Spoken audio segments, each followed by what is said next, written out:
Alright, let's learn some coding. Let's learn some stuff.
We've already done these.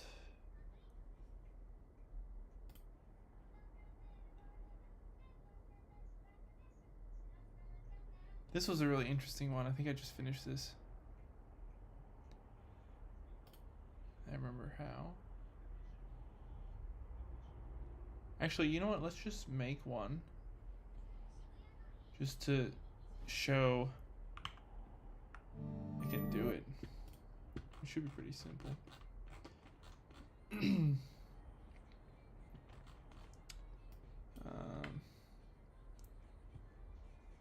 know, maybe I should use an actual playground, because this is supposed to be a playground, but it's definitely not a playground. It's like a proper...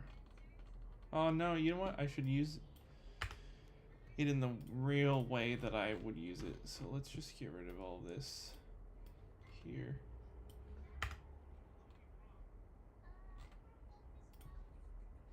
Whoa, too many. Let's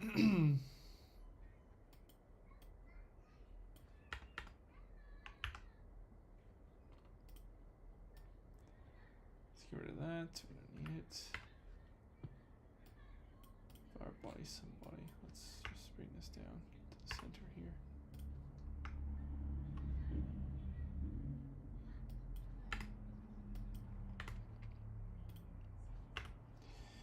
Okay, here we go. So let's do, let's make a button. Simple one here. Tab me for more information. Info, yeah, whatever.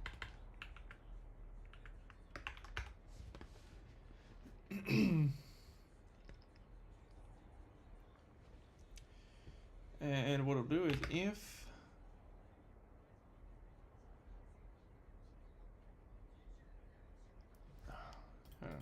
we need another button.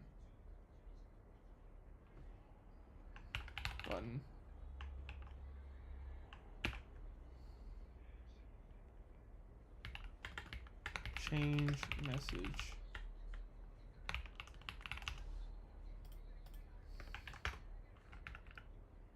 Dot button style dot border prominent.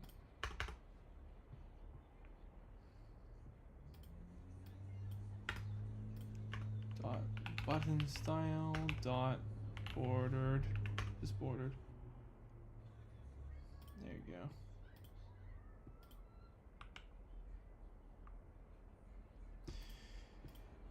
Okay, so let's add a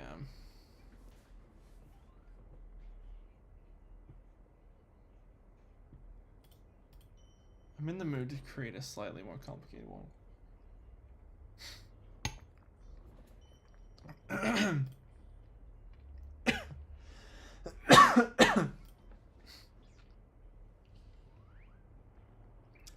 Show.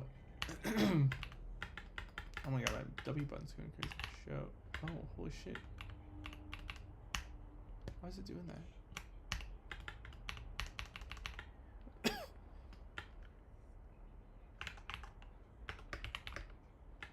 Holy. Show alert. Hey,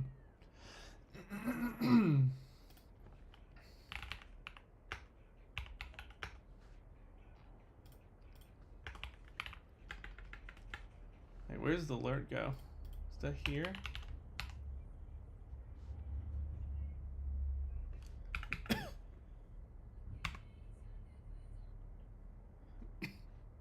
Wait, how do you get it to just put it all in there? There you go.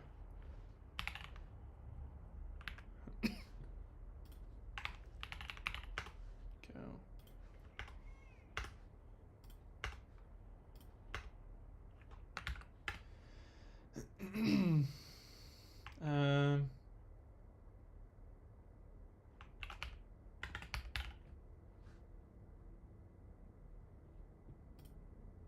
Info, okay.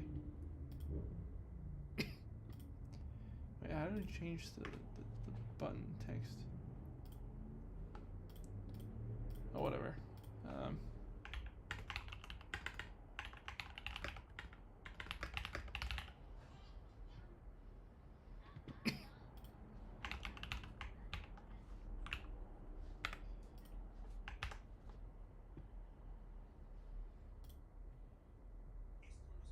Okay.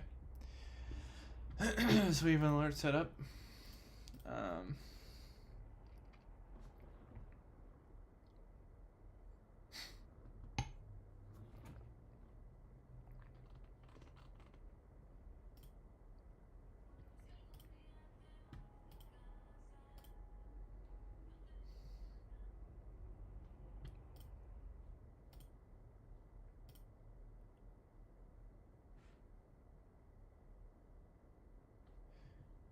What was it we're doing? Oh yes, keep it break.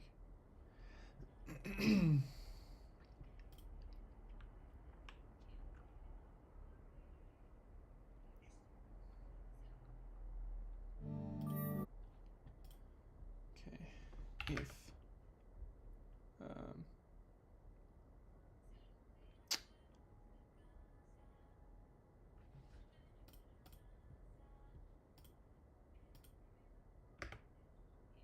if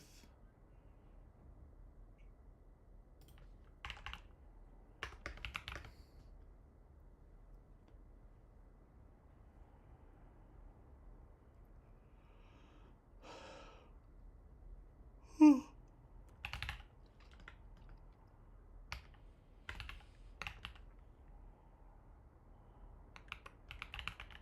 my god.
If info is available equals 1, print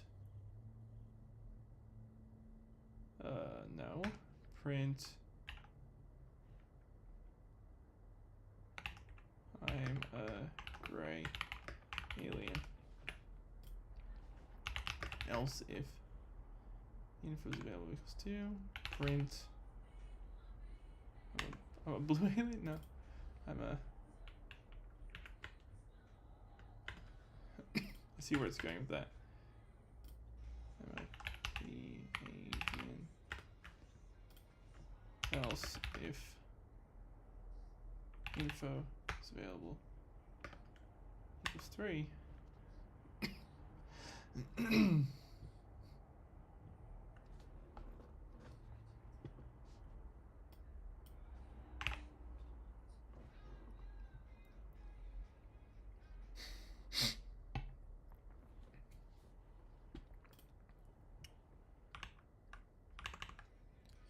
If info is available.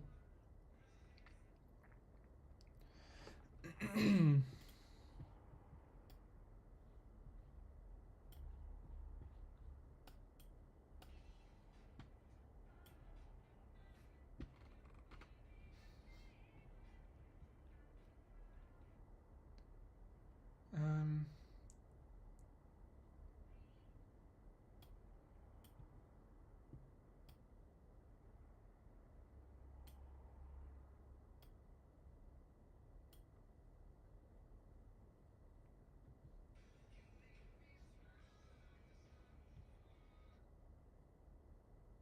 okay, here we go.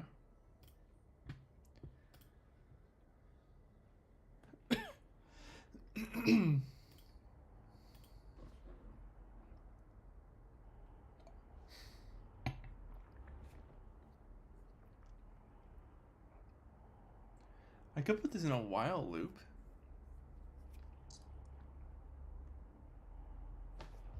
Else if info is equal to 3, print.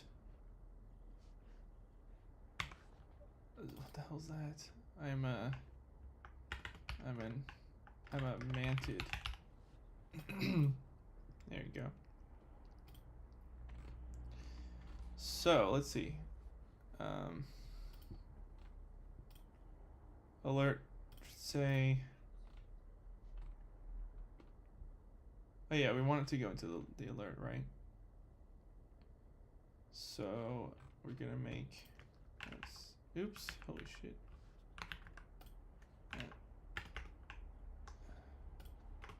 State var alert title.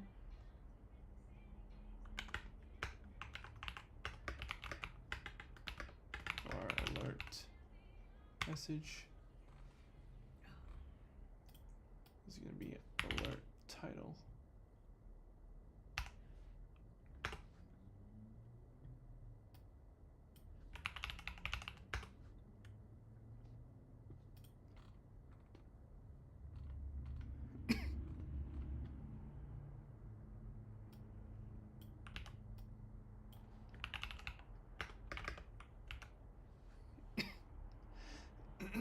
That works. That doesn't work.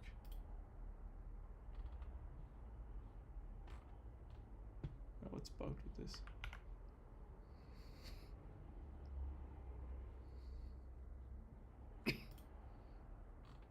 Oh, right.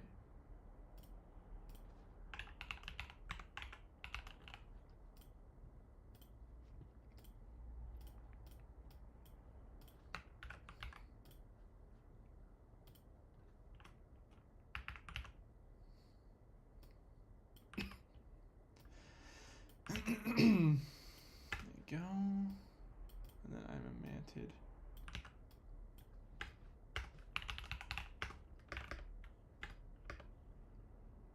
I'm a blue? What the hell is that? Alright. So let's see what we got here.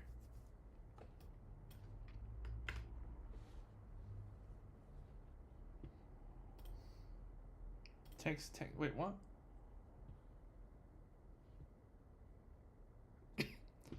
What? Should this not?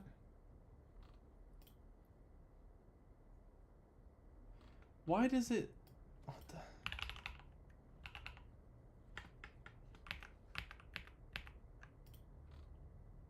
What?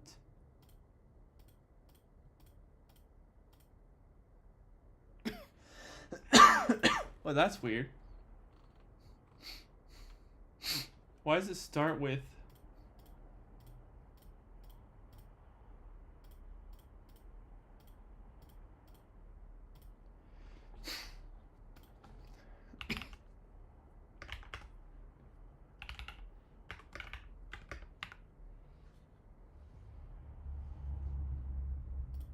Does this work?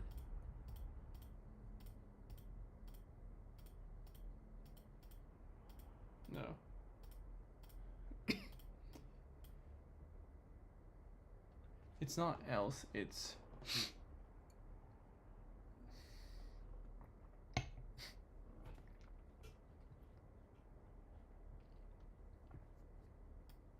I don't put this here, actually. It's up here.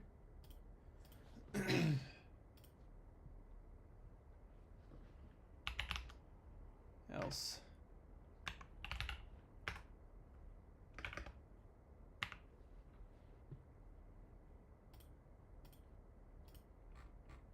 Why is it just so show text? Oh, because the damn... This is the only preview. Oh my god. You're kidding me. That's why. Okay, let's get out of this playground. We don't want the playground anymore. We don't want it. We don't want it. Let's open my recent one actually, which is my practice coding, and we'll just put it into there.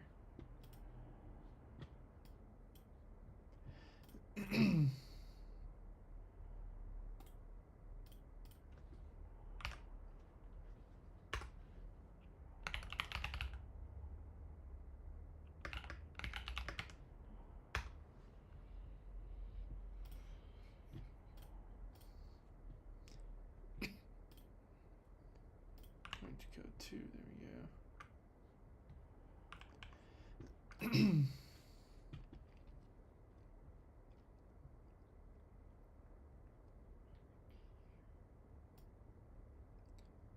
Wait, where's my...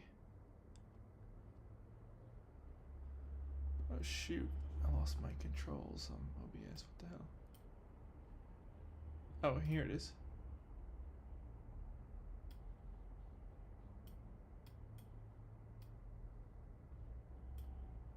There we go, that was weird.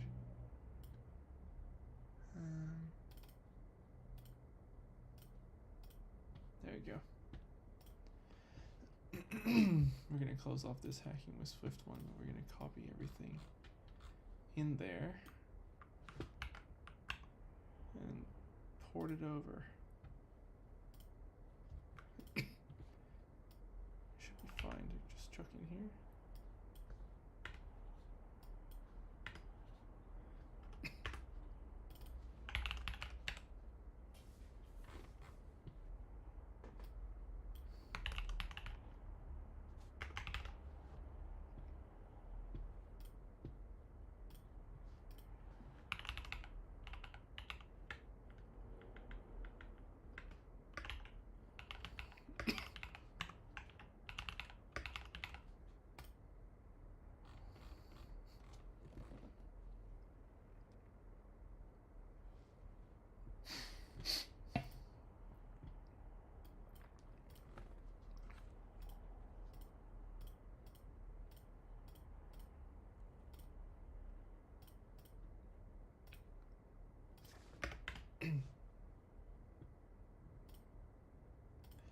Wait, why does it start with...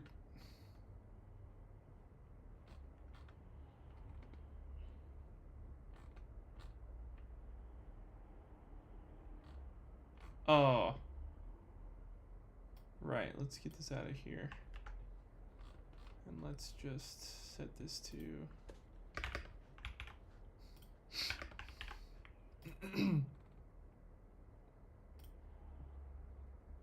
This should be fine, right? What do we got going here? Update to recommended settings? Sure, whatever. Okay, issues.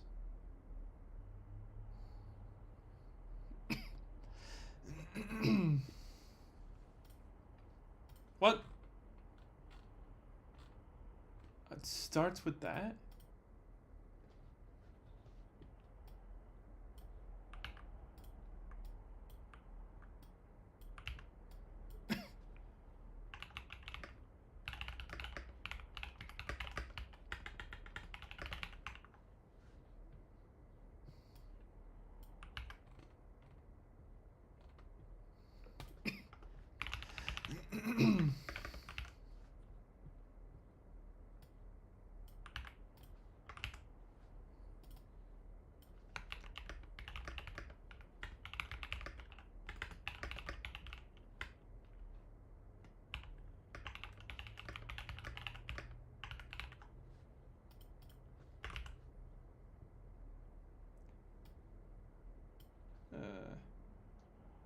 disappointed.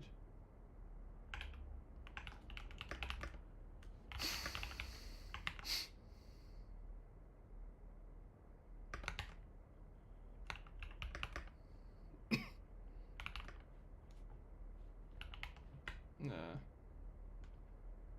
Just as a...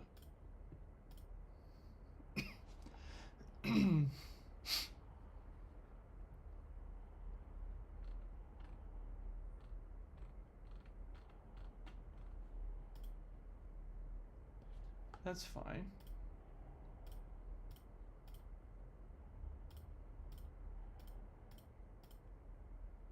Cool. So, we have that set up. Now we want to see if we can do a break. Oh wait, no. But continues and breaks don't work in here, do they? A loop, yeah, right. I need to use a loop. What am I doing? I'm making an if statement for this.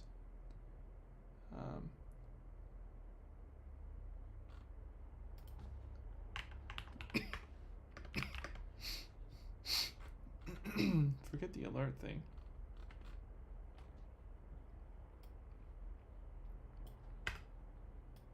I'm overdoing it here.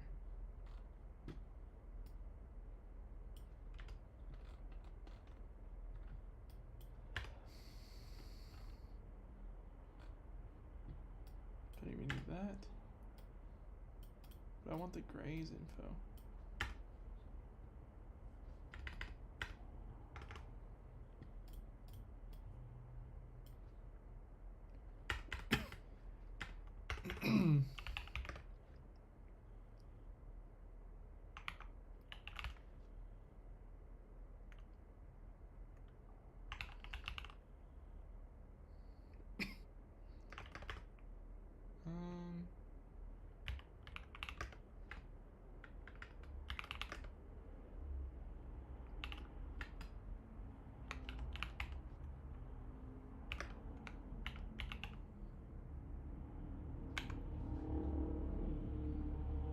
Right. So, to use this, I need to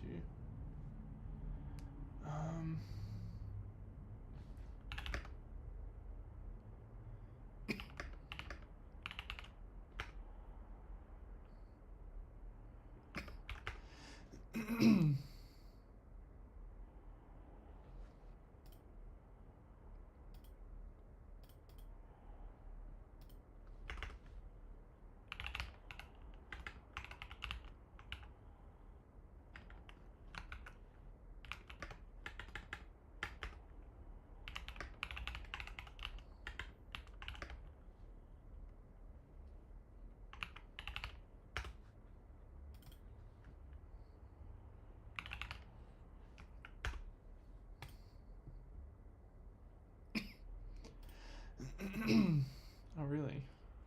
Still have to use this?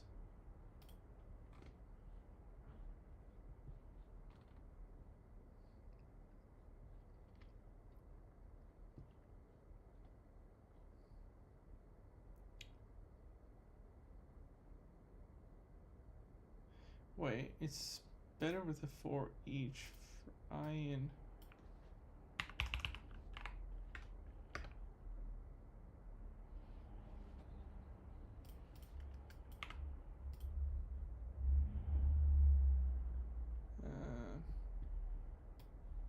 forget these buttons actually. We're just gonna do a print statement.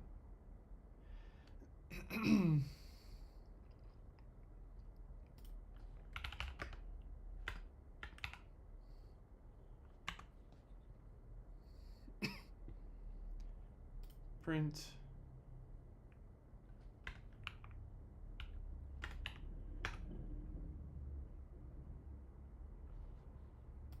does it actually work? What does it do?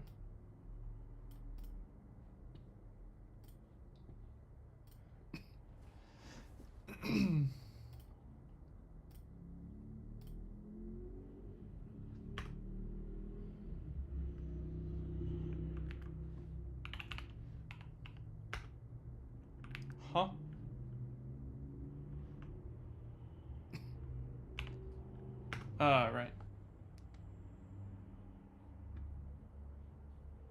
Does this do anything?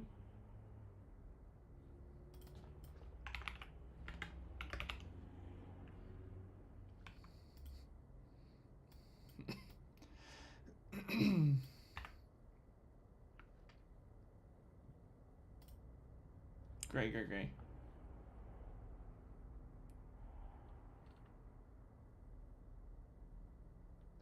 Wait, let's watch the video again. Because clearly I'm not grasping this. Or where I need to go with it. Probably if I made a proper thing, it would be better. Like the way print for I in 1 to alien types. Swift gives us 2 ways to skip one or more items in a loop. We can use continue to skip the remainder of the current iteration, or use break to exit the loop and carry on after the loop. Let's look at them one by one, starting with continue. Imagine we have an array of 5 items. In the array loop, we take one out, deal with it, and we're done. Take another one, deal with it, we're done. The third one though, no, this isn't good. Continue. And when we call continue here, Swift's going to stop running the whole rest of the current loop iteration. It'll ignore the rest of it. And then it'll carry on with the ones afterwards. So it'll go ahead and take item 4 and 5 out of our 5 item array. So what we're doing with continue is skipping one item. The rest carry on as normal, and it is commonly used near the start of loops where you want to check your loop variable and eliminate variables that don't pass a test of your choosing. For example, we could say I want to have an array of file names, me.jpg, work.txt, and sophie.jpg. And then for file name in file names, I want to go ahead. Okay, let's stop using this. Let's use a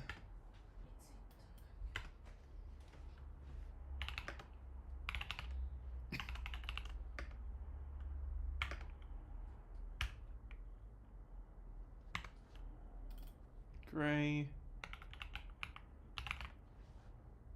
Pleiadian, and what is the other one? Manted.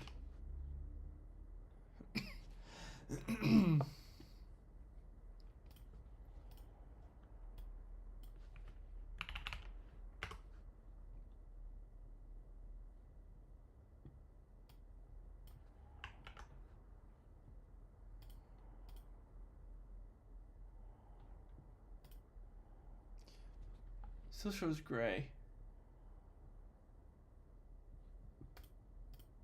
Print out all the ones that are pictures. So I'll just say print found picture file name.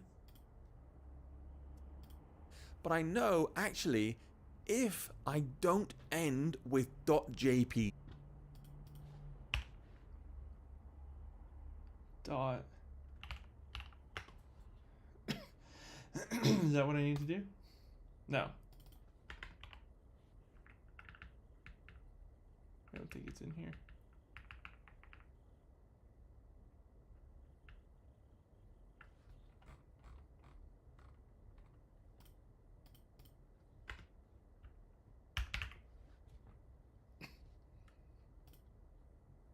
Manted. It prints 3, but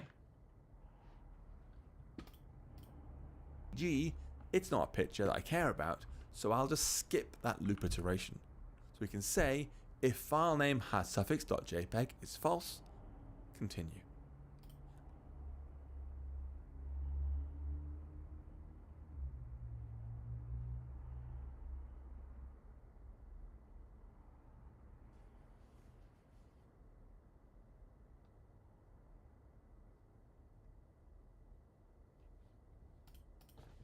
let's do what he did, but with aliens.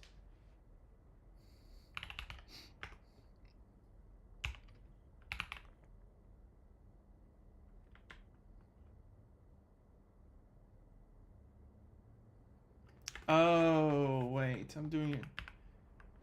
Print I. That's my issue. There we go. And so it'll do me JPEG, yep, fine, found picture. Work.txt, nope, failed the test. It's going to come back as a false there. Continue. So let's try here. If I dot contains Pleiadian, continue. Print. Gray manted. Contains gray. Continue. Right. Cool. And Sophie will pass test and print a fan picture. What if As for break, gray, this is similar, but it exits the entire loop when it's reached, rather than skipping one iteration. For example, again with our items, first one, it's fine. Second one, that's fine. The third one, though, we call break on. And now what will happen is Swift will skip that loop iteration and skip all remaining loop iterations. It exits the loop immediately. It won't carry on as before. Now, to demonstrate this, we can write some code to calculate 10 common multiples for two numbers. So I'll go over to Xcode here and say our two numbers. First up, we have number 1 equal to 4 and number 2 equal to 14. And I'll keep track of the numbers we found in a special array. Var multiples equals an array of integers. And now what we can do is we can count up from 1 through a very large number. So I'll do for I in 1 through ways 100,000. And find all numbers that are multiples of number 1 with a more and number 2. Setting. So I'll say if I dot is multiple of number 1 and I is multiple of number 2. Brilliant. We've found a common multiple for these two numbers. We'll say multiples.append I. Add that to the list of things we found that are good. And now critically, once we've found 10 multiples, we're done. So we'll say if multiples.count is equal to 10, break. Exit the loop, don't continue. And afterwards I'll just do print multiples. Oops. Multiples even. There we go, Hudson. I'll do print and boom. So the answer is 28, 56, 84, up to 280. I think this guy we went to 100,000 just to make sure we covered all possible bases. We won't count anywhere near that. We exit at 280. Like he doesn't ever make mistakes. That's where we find our last multiple. We call break. Kind of nonchalantly acts like that was the worst thing in the world. So there's quite a lot. Oh no, I just get that vibe. We have two constants to hold our numbers. We have an integer array variable. We can add. All right, let's move on to the summary and the next video after that.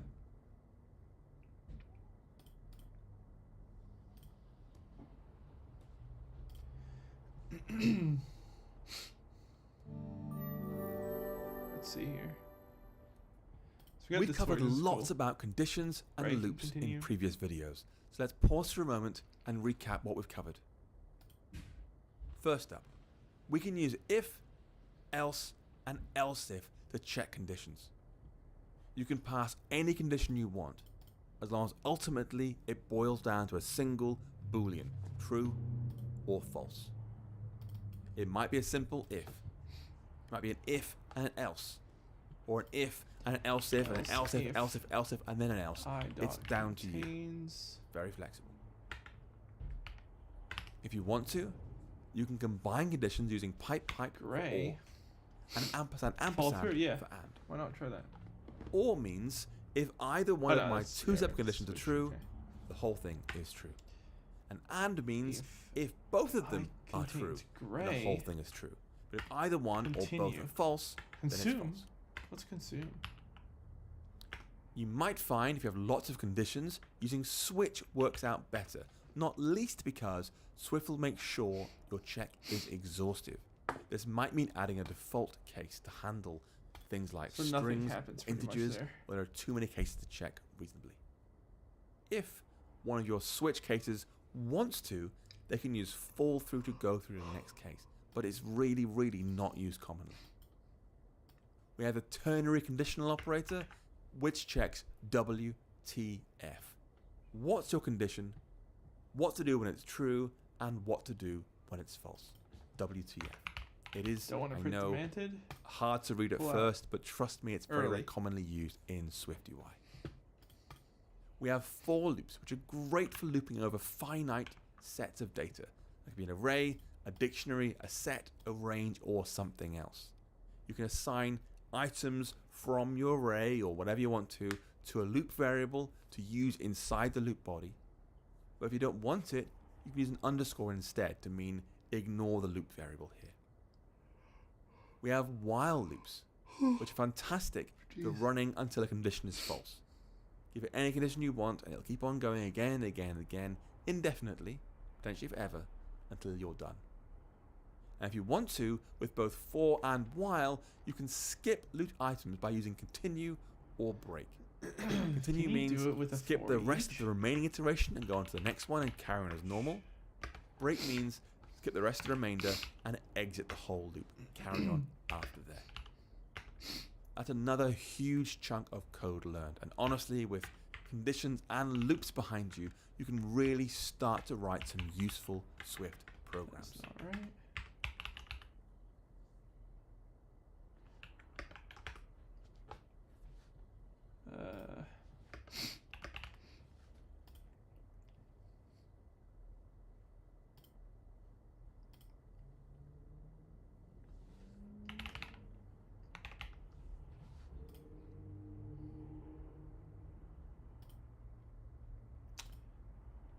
Alien types.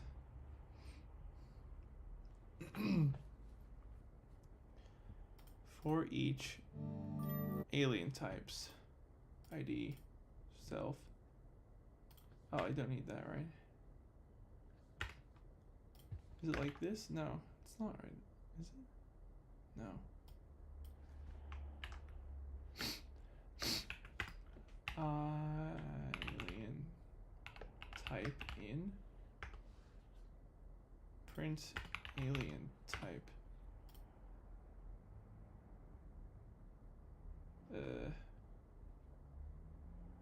Hold on, let me what's going on here? For each. What is text alien type? That's what I did, right?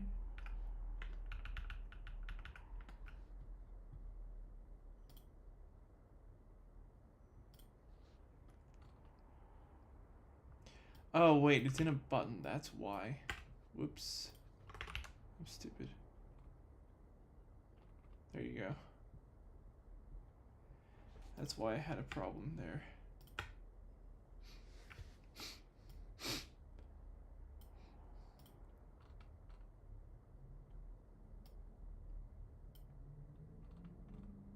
Or wait. Shouldn't it be fine within the button?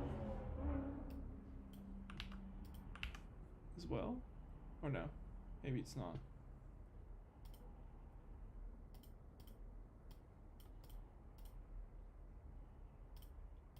Can I still print here?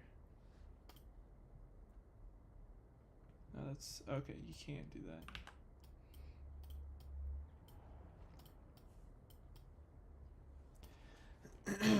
But wait, you can't. Okay, hold on. Let's put it in. And let's blur this out.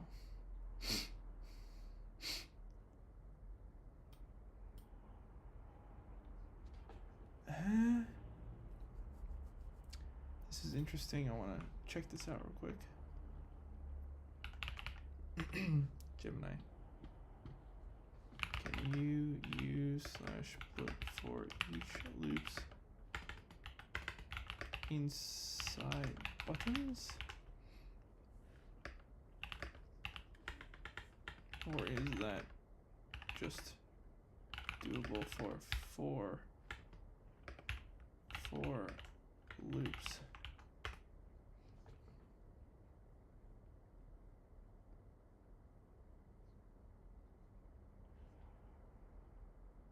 Oh, hold on. This is for SwiftUI.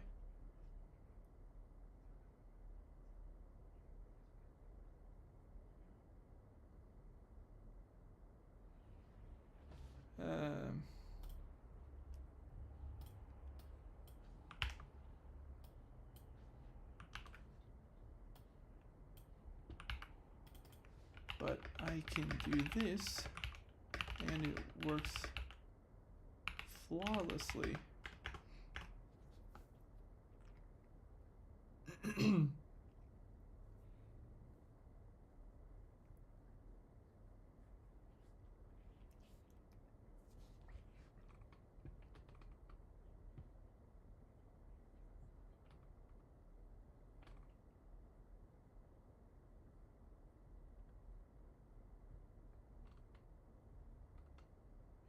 Oh, for each is a view builder. Okay, so it's different.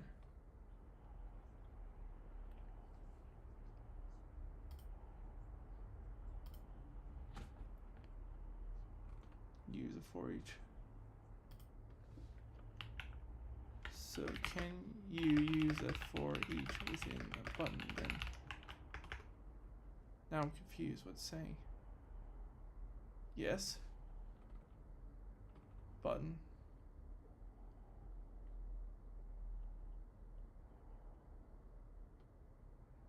No, that's weird. Where did he get that from? Pokemon types dot for each. Oh, fascinating. That's fascinating. It has a... Oh, interesting. String in, print, string. Holy shit.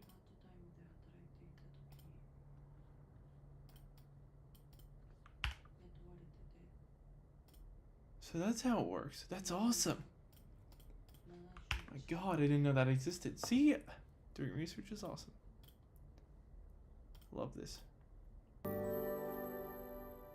Alright, here's a checkpoint. Here's something we have to actually make successfully. Let's do it. Now that you understand how to use conditions and loops, it's time for another checkpoint. This time, I'd like to try and tackle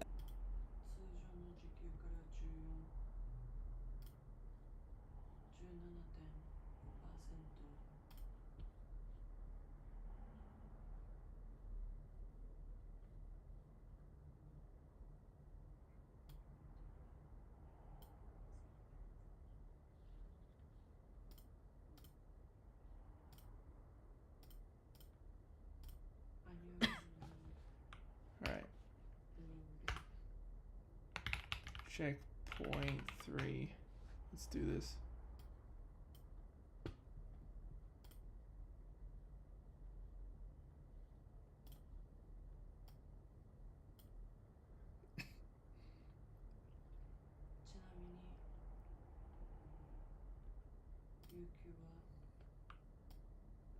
Oops. Just gonna drop that down. Bring that up. That's better. Nice. A bit smaller there. Cool. Great. Way better.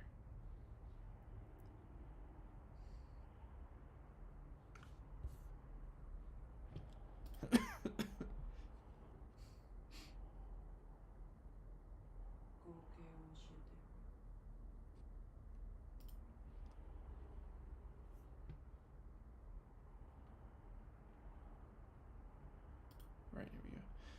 So, let's have a really quick look on X because hearing some stuff about Elon.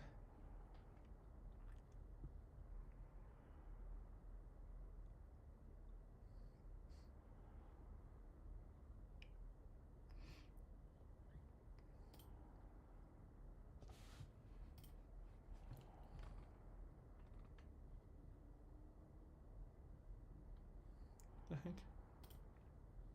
Get out of here, promotion.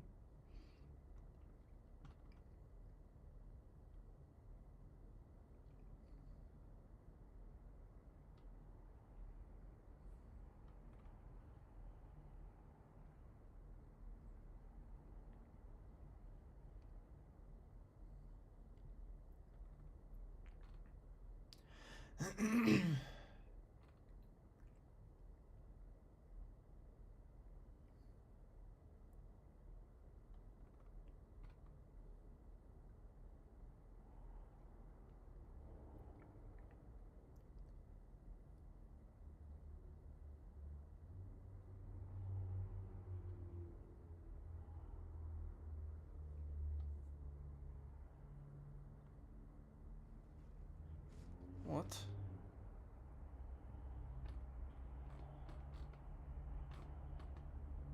Interesting.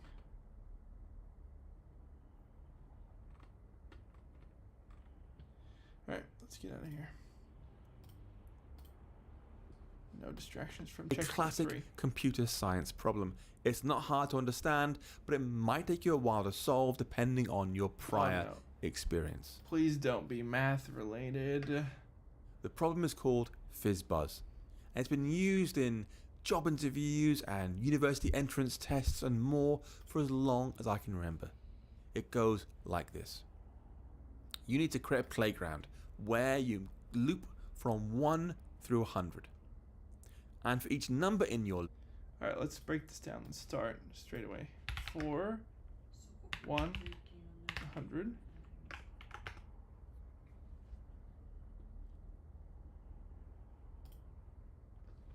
I in.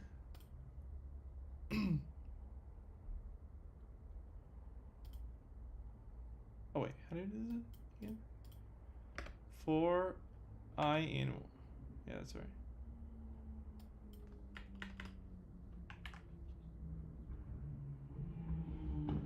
Wait, what?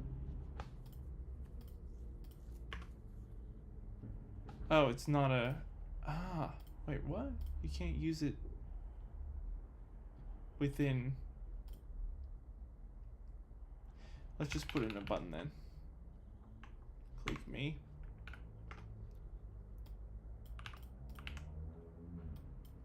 There we go. loop. If it's a multiple of 3, you want to print fizz. If it's a multiple of 3, print fizz. If I dot is multiple of 3, print fizz. If it's a multiple of 5, you want to print buzz. If it's a multiple of 3 and 5, print fizz buzz. And for all other numbers, just print the number. Now, I'm going to give you some sample output here so you can see what I actually mean.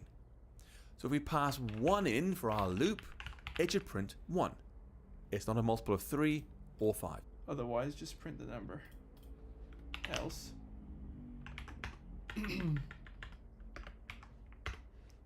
Print I.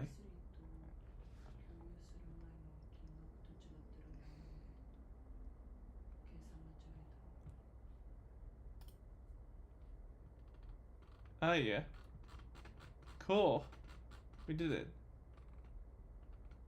Fizz 4 buzz fizz 7 8 fizz buzz. I just bit my tongue. Pass in 2, we'll get 2. Pass in 3, of course 3 is a multiple of 3, we should print fizz. 4 should print 4, but 5 should print buzz.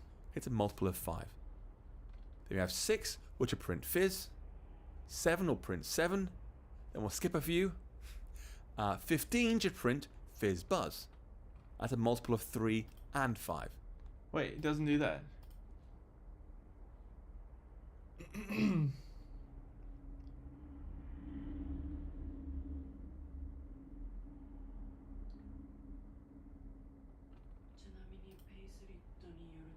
What?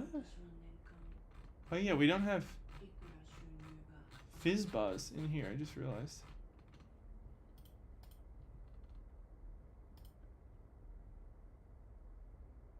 If I is multiple of 3, print fizz. Else, if I is multiple of 5, print buzz. Else, you can't do just else if, else if, else if. else if I is multiple of, because it's already printing fizz, which means it can already see that it's at multiple of 3.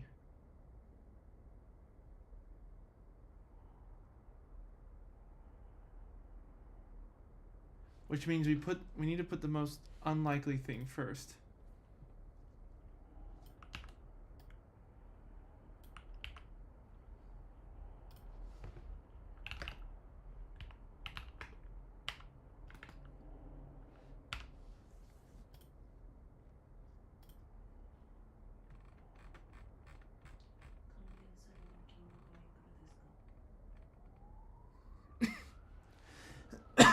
No, that doesn't work either. Interesting.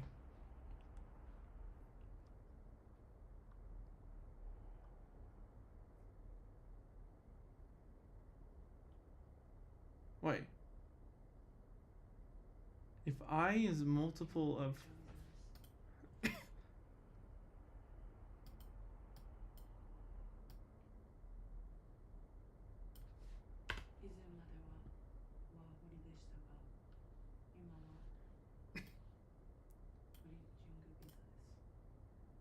oh, hold on, I need to change this to 5.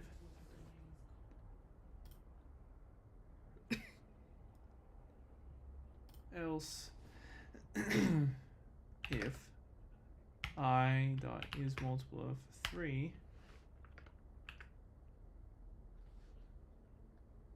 wait, no, not here.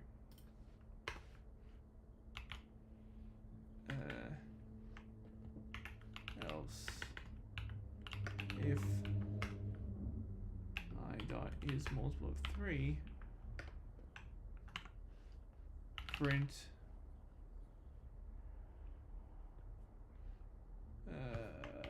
fizz, right?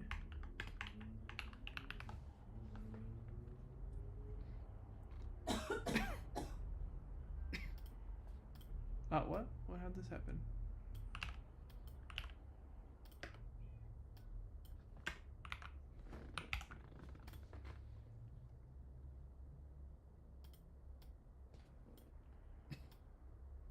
How did that get messed up?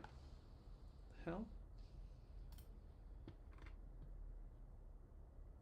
Right, it should say fizz. So else if I dot is multiple of 5, print buzz.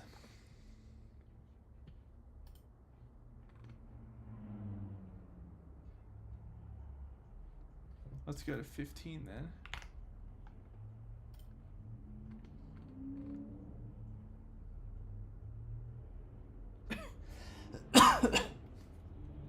Why didn't it? Why did it not do this correctly?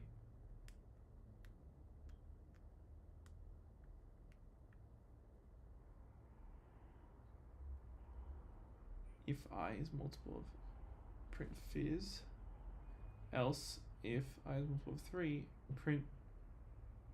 If I is multiple of 3 and multiple of 5, print. Oh, fizz buzz should be here. That's why. Did I even write fizz buzz out the first time? Maybe that's why I didn't. Thought I did.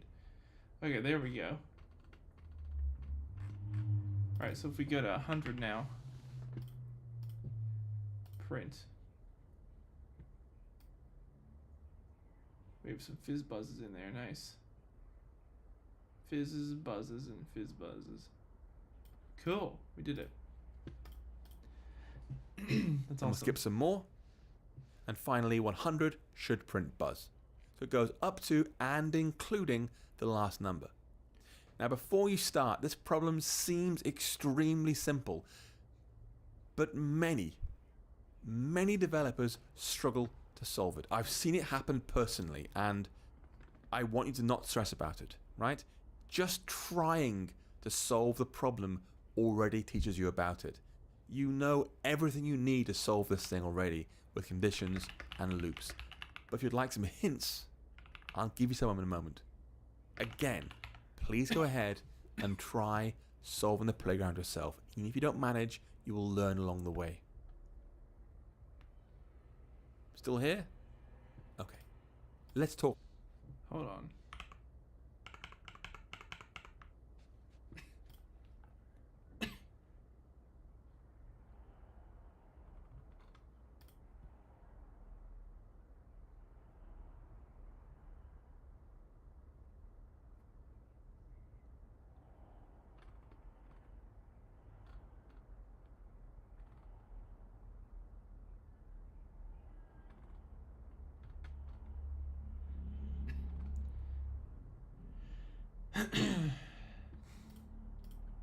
Hints.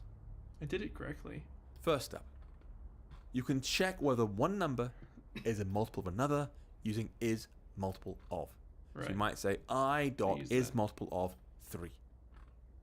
Second, in this instance, you need to check for 3 and 5 first, because it's the most specific. Then check for 3, then 5, Right. and then finally have an else block to handle all other numbers. You can use ampersand ampersand to check multiples of 3 and 5, or use a nested if statement, depending on which one you prefer. And remember, you've got to count from 1 through 100. From 1 and 100, including both those values. So I did that. So use dot dot dot Can we rather make a than dot function out dot of less this? than. Those are all the Oh. hints. Have fun. Check.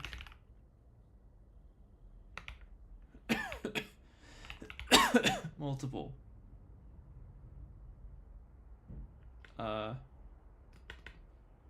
Check. Multiple. Of. And it's gonna return, That's not, wait, hold on.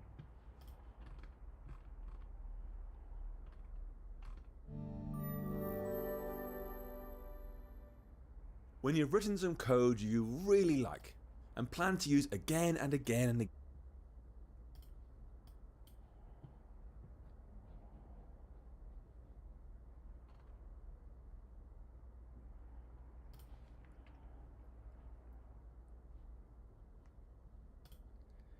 Ooh, Apple Developer is coming soon.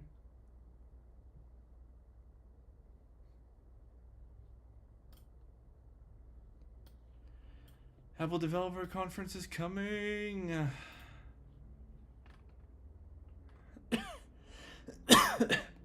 Switch statement.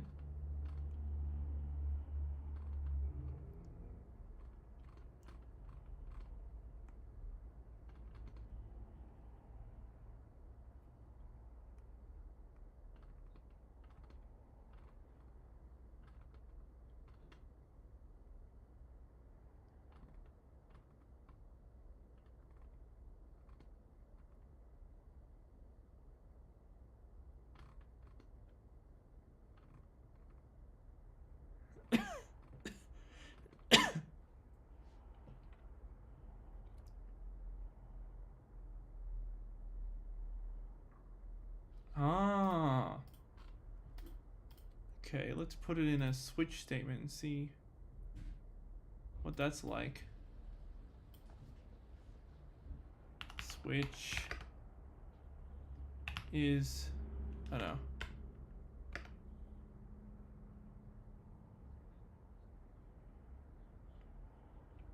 I is, I don't know. I. Can you not do is multiple of 3? Can't find I in scope. Oh wait, I got rid of the oops. There needs to be a for loop. Oopsies. What the no? What am I doing? Shit. There you go. Switch. Oh wait, no, hold on. The switch is in the loop. What am I? What the hell am I doing?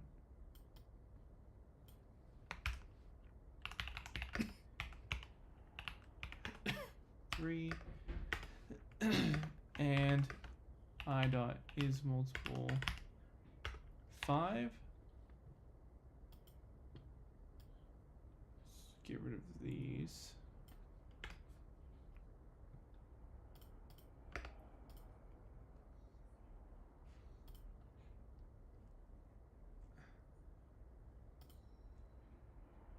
Does that work? Case true.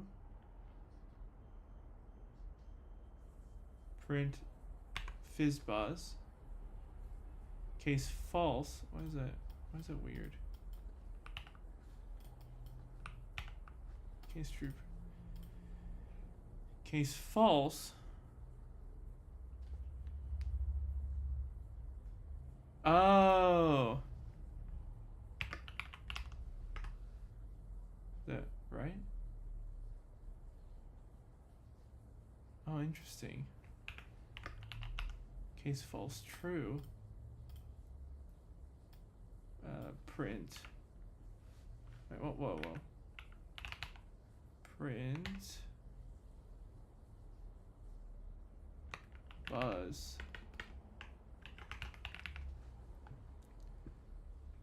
So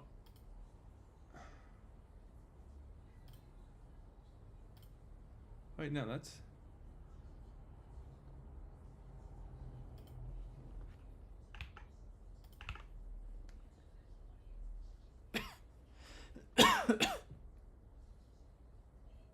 that doesn't work.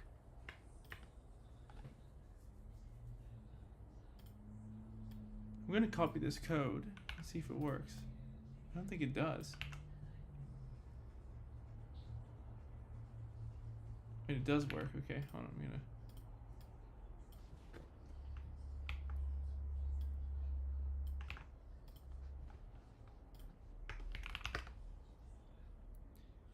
Case true, print fizzbuzz, default I. Control I. What is the issue with this one?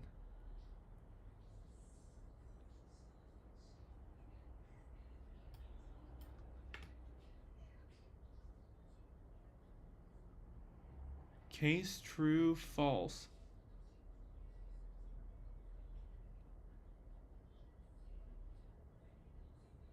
Bool cannot match bool. What? Do I have to do exactly the way that they did this? I is multiple of 3 equals 0? Ah, okay. Right, so this is a switch version, but it's not really necessary. It's not necessary. The if one is... I mean, it's good to understand this, I guess.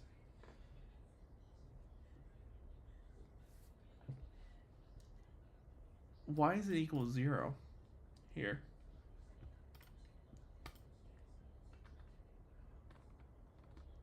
Fascinating.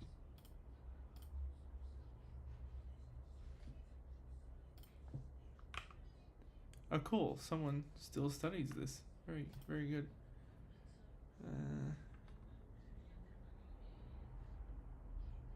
Takes one expression. I need a drink. A tuple. It's a tuple.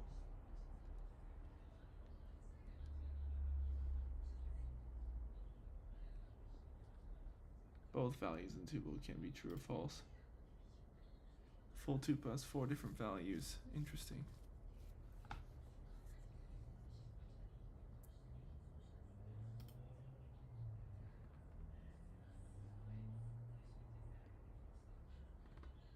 But default is fine, yeah.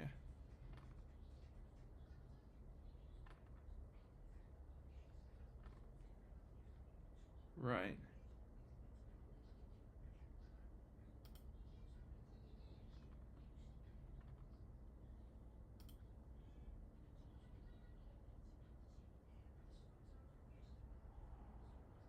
Oh.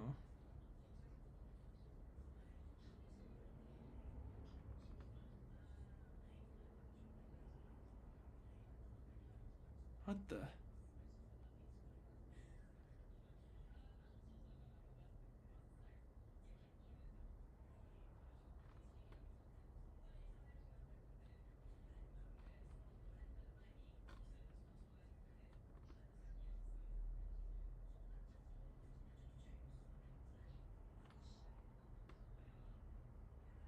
That's stupid. Okay, let me get rid of that. So that's fascinating though. Again, you should consider taking it into a function. Functions are just chunks of code Oh, not many you've people carved on off from tonight. your main program, then given a name so you can refer to it elsewhere. For example, let's say we had a nice simple piece of code like this. 4 print statements printing out a welcome message for an app. And you might want this to be printed at various places in your program, perhaps when the app's launched, perhaps if they run and ask for help along the way. Anywhere in your app you want the same message being printed. That's great. You could copy and paste these lines of code again and again and again as needed. But what if there was 10 places you wanted in, or 20? If you want to change the wording later on, you've got to remember to change in every single place. It's a lot of work. If you forget one, you've got some out-of-date code lingering in your project. This is where functions come in. Functions allow us to pull out some code, give it a name, and run that separately. This means all those print lines we have here stay in one place. Can we put this into a function? Func check for fizzbuzz.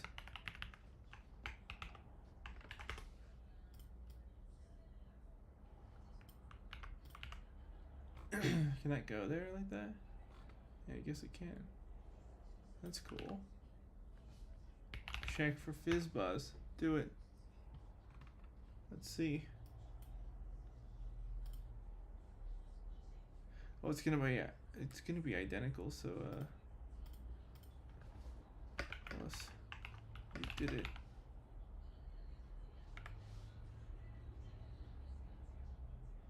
Print I plus you did it.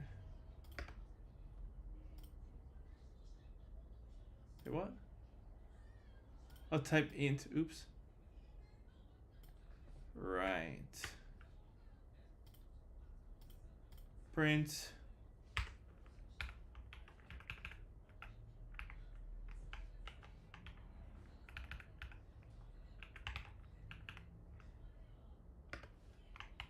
You did it. Yay. Success. It's in a function. Our program. They get reused Woo! elsewhere. And here's how it looks. We just put func show welcome at the top, open brace, and a closing brace at the end. Let's break it down. First up, we have this func keyword, which marks the start of a function. It's like var for variable. This thing is being called show welcome. This can be any name you want, but please make it memorable. Print instructions, display help, that kind of thing, anything that makes sense elsewhere in your code. The 4 print lines, we call those the body of the function, and they're contained within the open and close braces, just like a if condition or a loop. There is one extra thing in here though, which is up here. There's open and close parens directly after show welcome. Parens. Now, we first met these back when I showed you strings, and I said strings have count on them. You can say mystring.count, and it works without parens, whereas uppercased did take parens. Well, now you're learning why. These open and close parens pairs, they're used with functions. Now, they're used when you create the function, like here, like just as you can see, it's show welcome. Whoa! It crashed. Holy shit.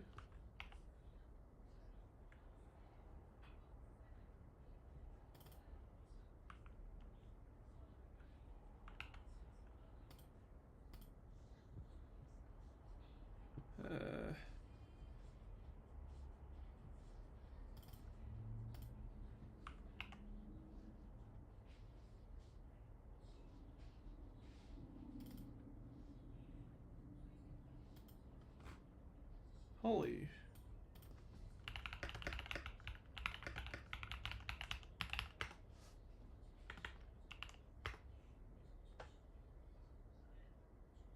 Parentheses. Right, I thought so. So he says paren.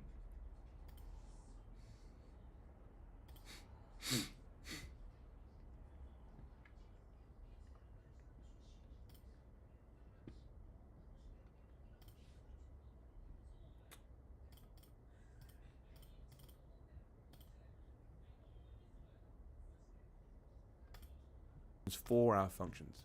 We can pass in data that customizes the way the function Why does that runs. look weird now? So our function becomes more flexible.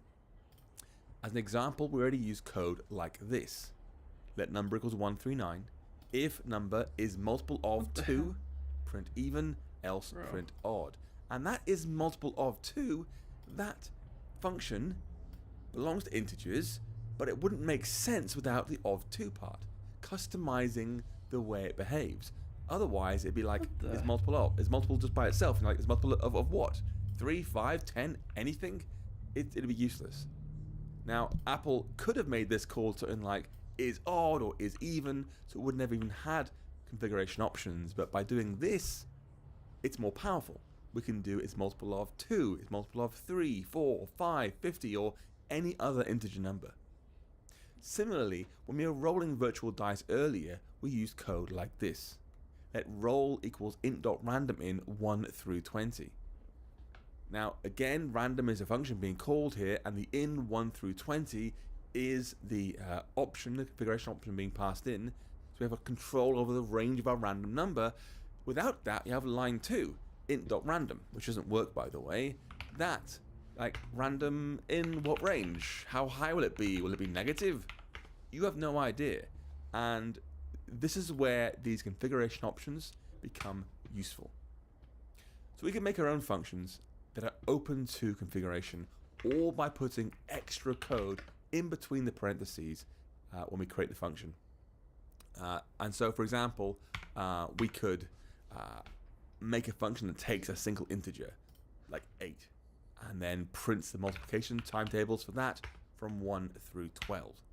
So we can do that in code. We can say something like func print times tables number int. And then we'll inside here we'll loop from I in 1 through 12. Print, and I'll say I times number is I times number, like that. And that's our little function with a option here being passed in.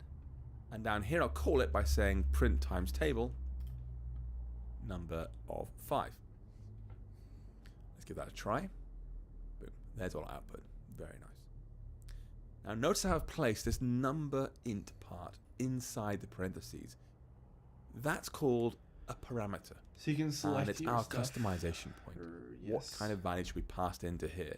We're saying whoever calls this function, like down here in line 28, must pass an integer in here, and Swift will enforce that for us. It'll make sure a number's always passed in. And inside the function, number becomes a constant we can use anywhere. Here and here, for example. That's why it appears inside our print call.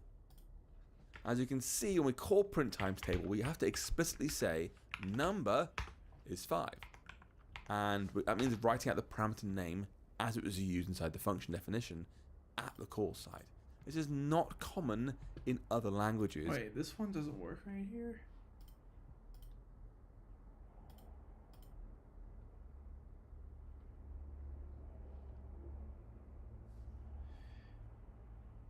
Add A and B. You can input your own numbers. And it returns a number that... How about print then? And get rid of the excess. Does that work? Button. Print. Yeah, right. Let's try that. Does that work? Print 10. Okay.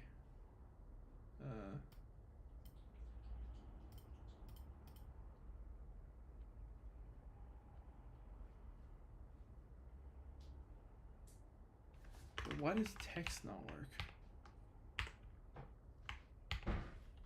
Add numbers. 10, 10. Why does that not work? Okay. Hmm? Can you turn off the camera? Yeah. Yep, done. Thanks. Interesting. This is interesting. Oh wait, it has to be this, right? Yeah. There you go. Yay, it works. Done? Yeah. Okay. Hey, Aniket. Aniket, sorry. Well, I've been kind of sick, sorta, all day, but I'm still here trying to learn. Again sick. Huh? Again sick. When? Again, I said. Now? Oh yeah, sick second time? Third time? Pretty much? Kind of. Oh no. Wait, I hope it's not too delayed. My responses. It's supposed to be like. Wait, let me check my thing. Hold on a second. I think I thought I set it to low latency.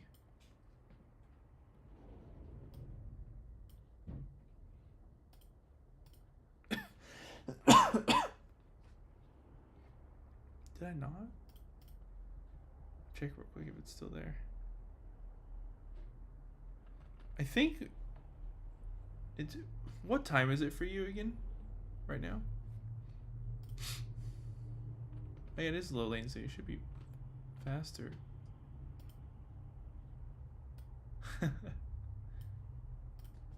You might often just write print times table 5. Swift will allow that. Swift will say to it. You know, I think a lot of people that watch me or that, you know, come into the stream here are not, they come in like later, like around this time. I actually started a while ago. I started streaming like an hour and 30 minutes ago.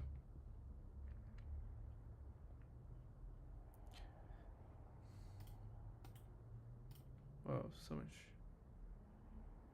crap in my trash box. What the heck is this? Oh, finally.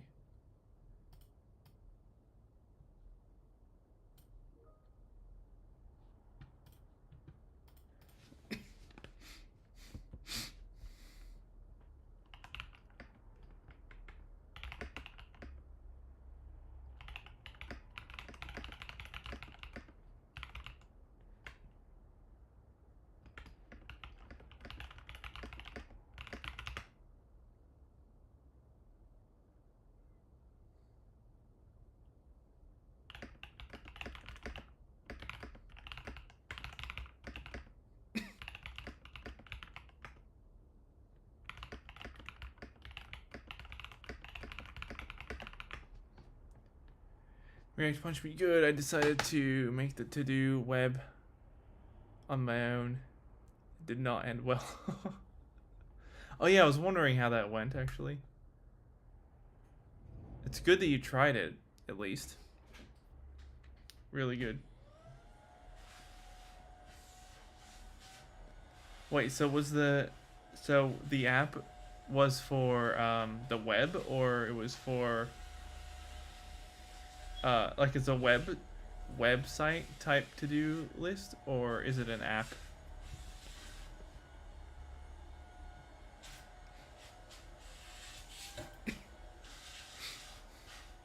Need a drink. Need a drink. To-do website. Okay. Yeah.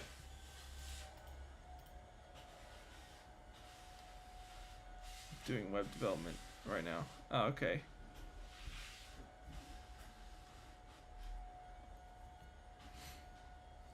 Well, don't let it get you down. This is hard.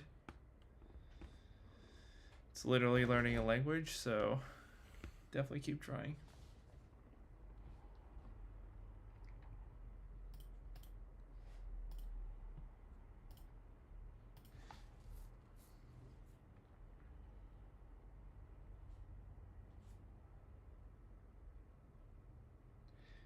When I complete it somehow, I will give it a domain and share it. That'll be awesome. I'll check it out when you complete it.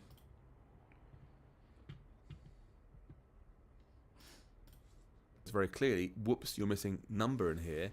Do I put it back I in? need a drink. Baby, did you like what I did here with the cover, the black cover? I was trying to block more over here. I think I didn't. I only blocked it a little bit. But don't look, because the video's on right now.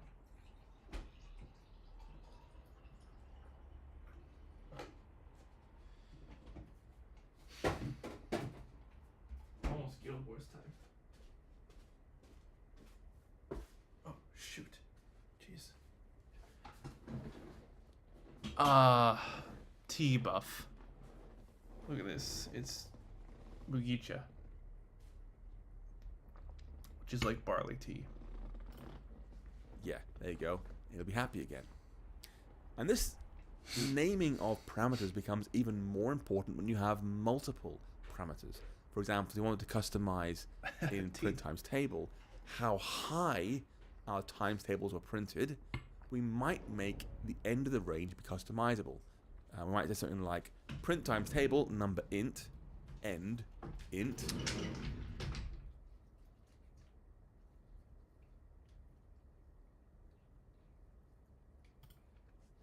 Now you can count for I in 1 through end, like that. And now at the core site we say number is 5, end is 20. And again, imagine if those names weren't used at the core site. We'd have times table 5, 20, which isn't helpful. It's not helpful at all. You can't see at a glance what it really means. So it's a very, very helpful thing to have around. So, technically, we give slightly different names to sending data, as seen here, than we do to receiving data, as we do here. And although many people, myself included, ignore this distinction, I'm going to at least make you aware of it, so you aren't caught off guard later on when talking to a random developer. So this part here, we say there's a function called print times table number int end int. Number and end, these two here, they're called parameters. They are placeholder names that get filled in with values when the function is called. So we've got a name for those inside the function. Okay, fair enough. Down here, what we call print times tables, number 5 and 20, these are arguments. 5 and 20. They're the actual values being passed into a function to work with. We fill in number with 5 and end We with are 20. selecting things. So we have both parameters and arguments, aware. and one is a placeholder, the other is the actual value. So if you ever forget which is which, parameter is placeholder, PP, argument actual value, AA, P and A. Parameter, placeholder, argument, actual value. Honestly, does this name distinction matter? And the answer is no, not really. I use parameter for both. Many other folks do the same thing. A handful of folks use argument for both. Honestly, never once in my career has it caused even the slightest issue. In fact, as we'll see shortly, in Swift, the distinction between the two is really confusing, so it's just not worth really thinking about. I should say, if you prefer to use argument for data being passed in and parameter for data being received, that's down to you. But I will use parameter for both in all these videos, and that'll happen here and throughout the rest of this course. So just brace yourself, parameter I use for both. Now, regardless of whether you Good for call them me, I'm happy arguments with or that. parameters, when you ask Swift to call the function, you must always pass in these values in the order they were listed when you made the function. And so we have print times table number end, and I can't therefore write print times table end 20 number 5. That's not allowed. Swift will actually complain if I do that. It'll say, whoops, number should become before end. I can switch it around. Boom, and it'll do the right thing for me. Now, one last thing. Any data you make inside the function is automatically destroyed when the function is finished.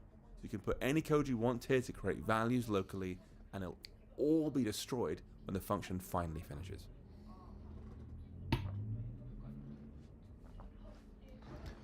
Let's do a quick fun thing here when it comes to inputting values. Let's use a variable.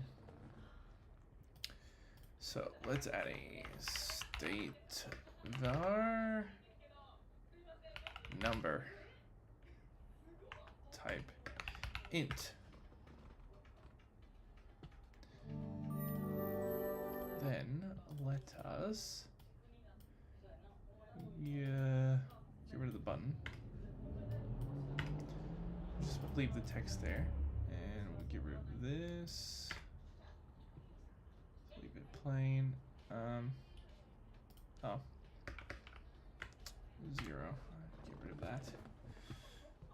Okay, so we're gonna place. I think we're gonna place number in here. Number. Yeah.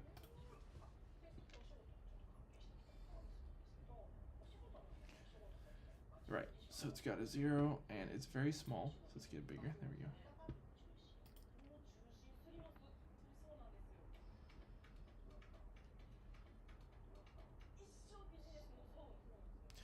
I just realized my screen is not updated. What the hell? There we go. Yeah, cool. That was weird. What the hell? Okay, we're gonna return an int. So number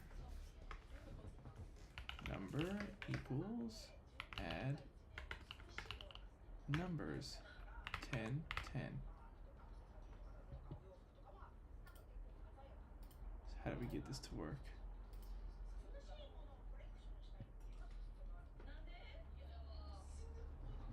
Oh no, it has to be within something, right?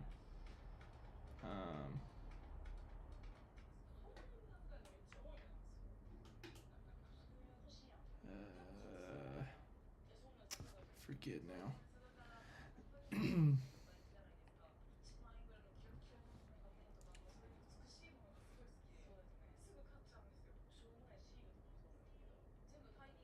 Returns an int.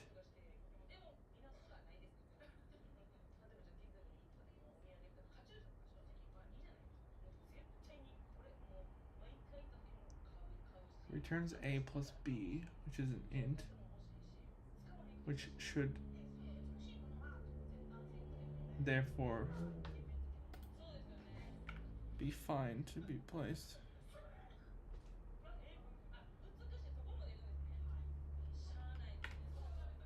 here. But does it have to be?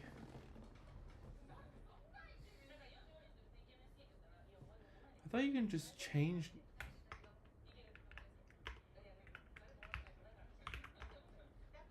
Okay, I'm getting slightly confused at this. Let me just chuck this into Gemini because I want to double check this.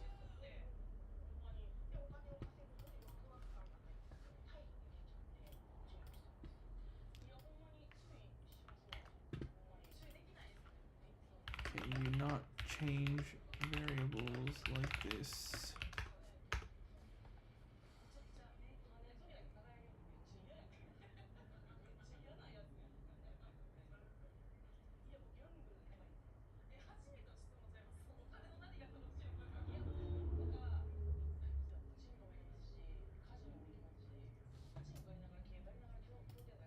what? So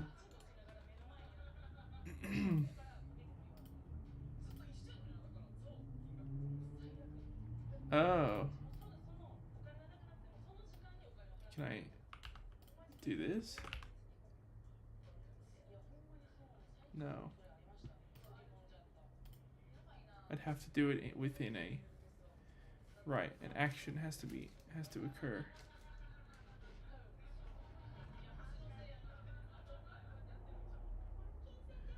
Right. Okay. So that's button. Add numbers. Numbers. Number equals this. 20. Dot animation. Dot default. That works. Cool.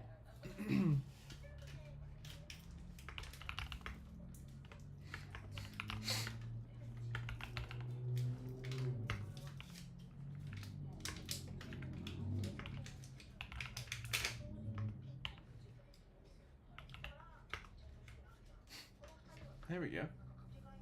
Cool. That works great. 20. So that returns a number. That's fun.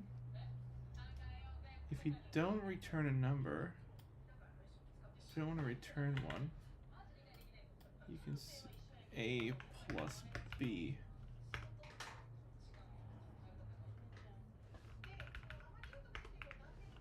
Let sum equal A plus B. Is that right? Wait, no. Oh,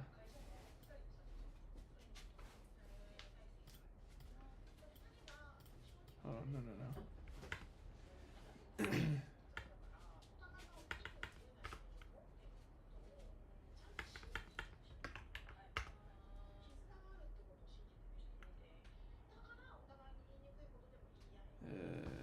I don't want this anymore. 0.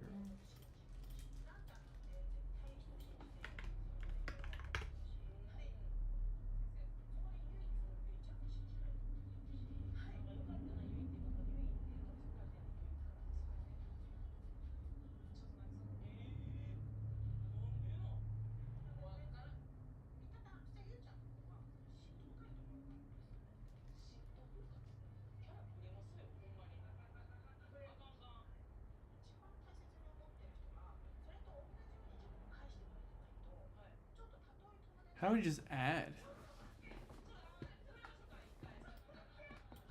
Func add numbers.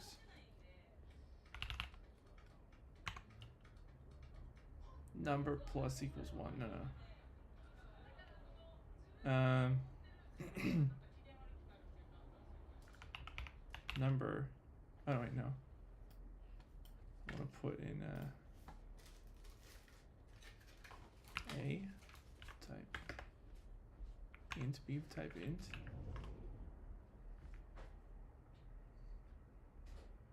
Number equals. Oh yeah, there we go.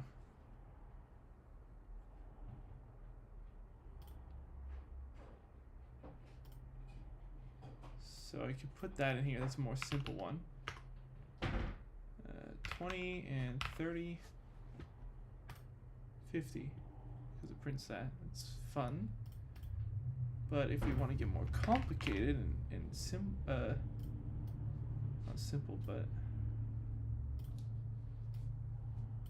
we just up here we say number equals return int. Return let sum equal A plus B. Return sum, right? Does that work? Number equals add numbers. 25, 25, 30. Bro. We are popping off with the add numbers funk.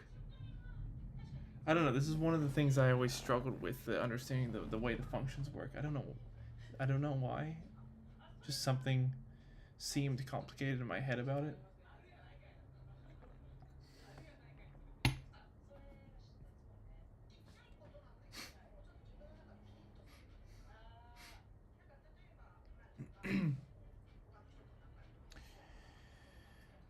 Oh,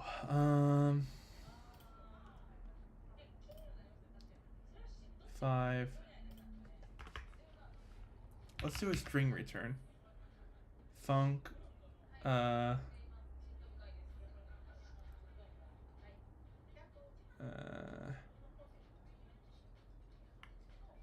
animal type. Animal, return string.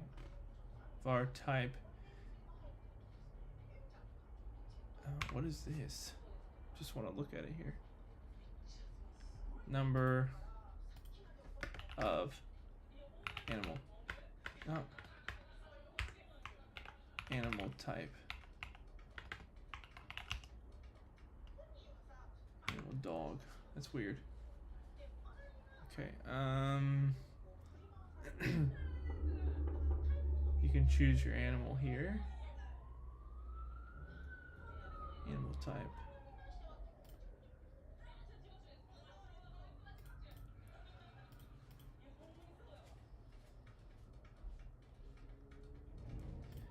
Type. Wait, what? How does this work? If animal equals dog. Right. Dog. Or dog?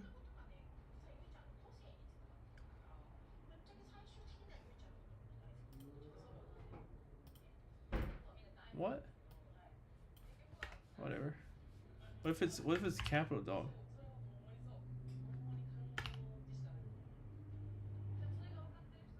Huh?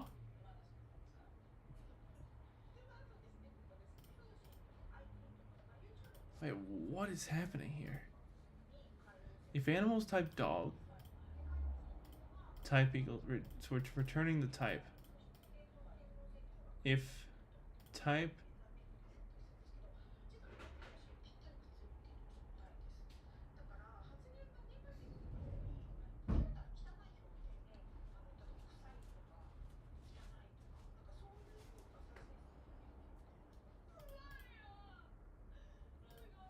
type is a string. So they're letting, so if animal is type dog, then type equals, why is it just returning dog? I gotta clean this building. That's so weird. Should be returning that. What the hell? Yeah, there you go.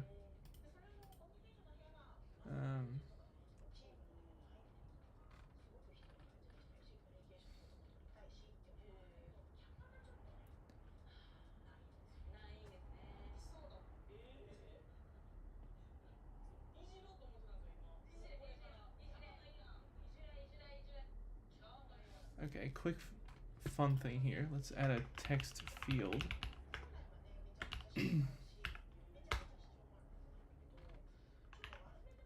Animal type. Oh, just animal, right? Text animal. And state var animal string is empty. There should be a text field now. And of animal. Whoa. 55 of blank.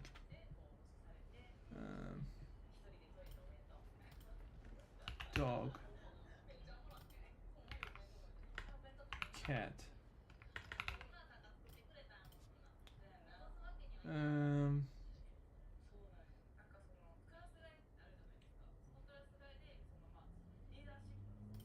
and then we actually want to put in here. Oh, wait. It's linked. How do we...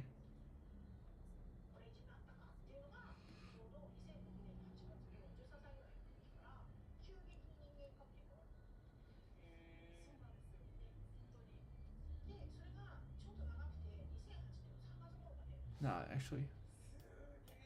So we don't have to do that, but we can set in here animal equals animal type cat.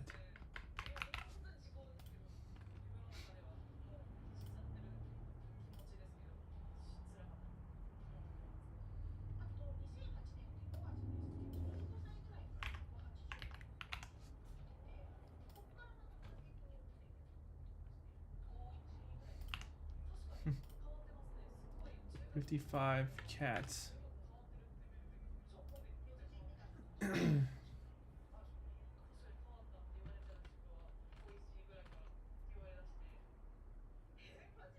Wait, it starts out as 0. Let's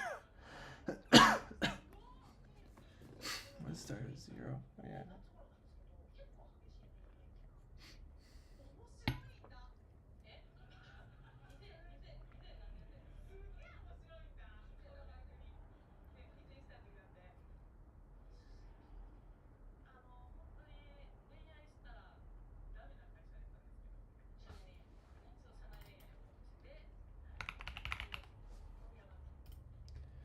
So number adds the numbers, and then animal, we actually want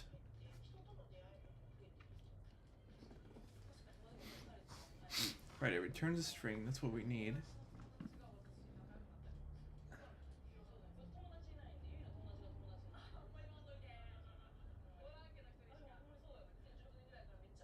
We want to be able to enter an option.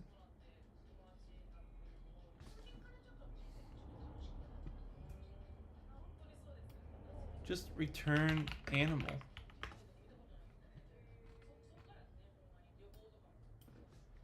Animal type dog.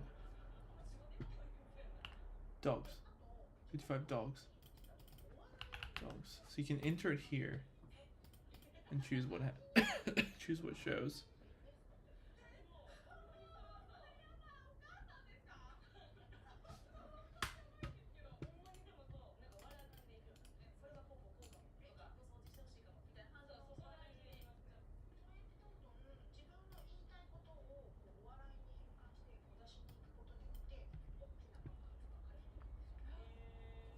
Oh, again.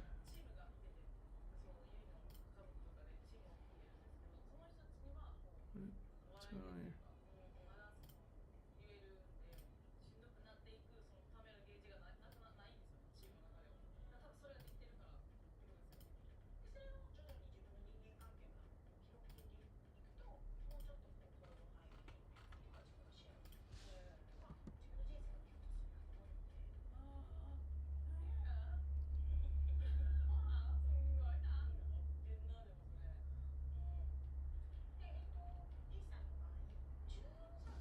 Who is that? Oh, Steve Lombard. Right.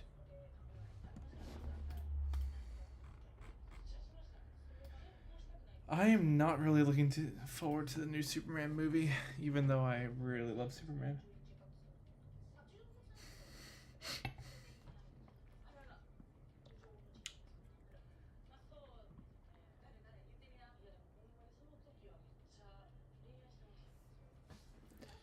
This could be way more simple, right?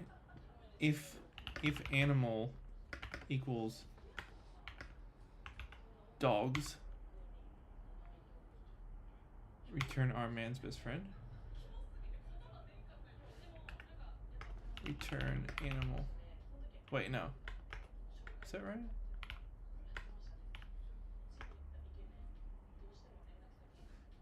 That doesn't. Oh. If animal equals dogs, return our man's best friend. Then return animal. So animal ends up becoming else if animal equals cats, return our independent.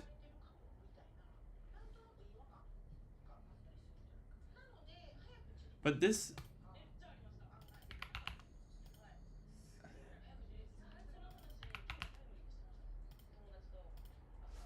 Right. But this.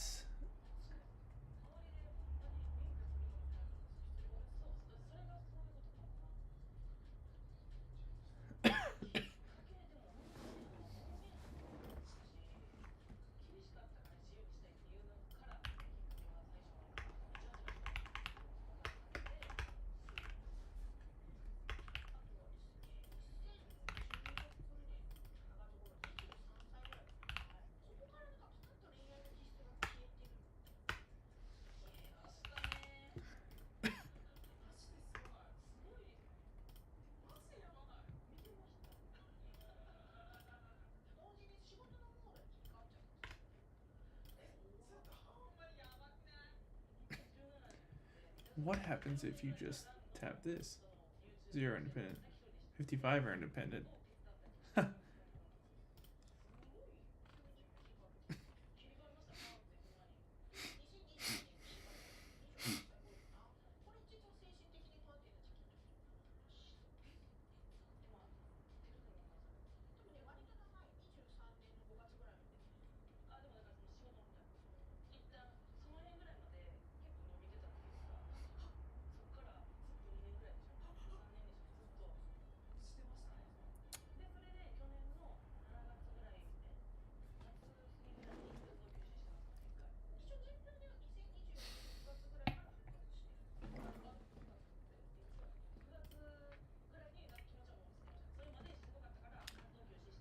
Um,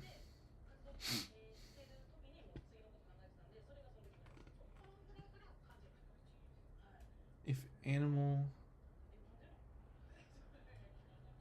equals dogs,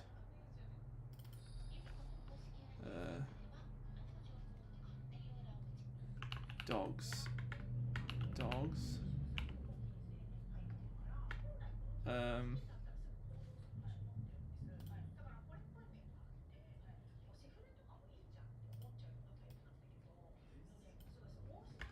I have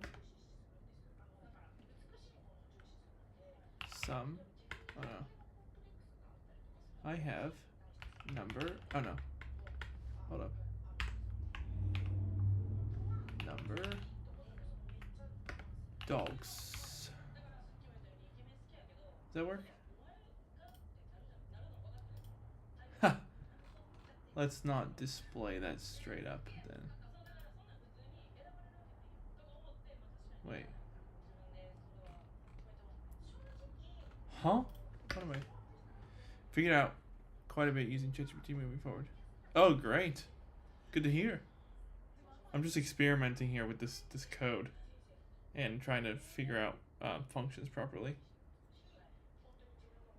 So I can like recognize everything that's going on with any function that I might see. Even if I get the gist of it now, because I'm trying to understand. Make sure I understand this.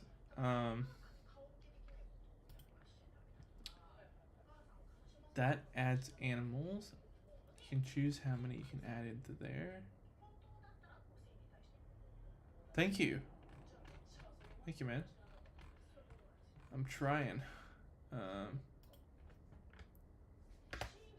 So text displays it.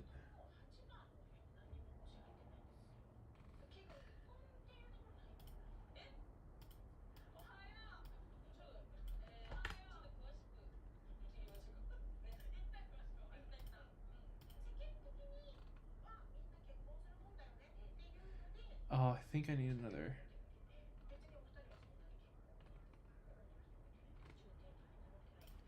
Actually, animal was fine, right? Animal.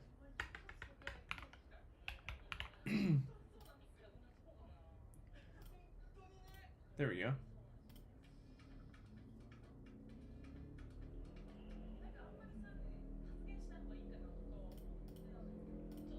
Add animals. I forget the add animals one. We're working on strings now.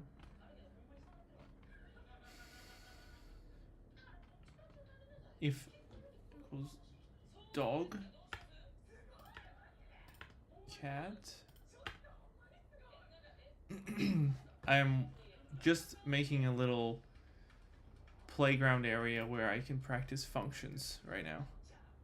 So if I click cats, cats are independent. And then if I tap dogs, it says I have 0 dogs. I have numbered dogs. I'm just gonna get rid of that. I love dogs. Love dogs. Cats are independent.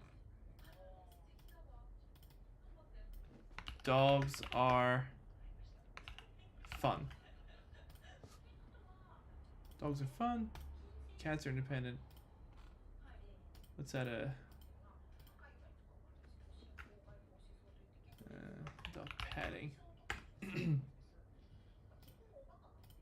Still?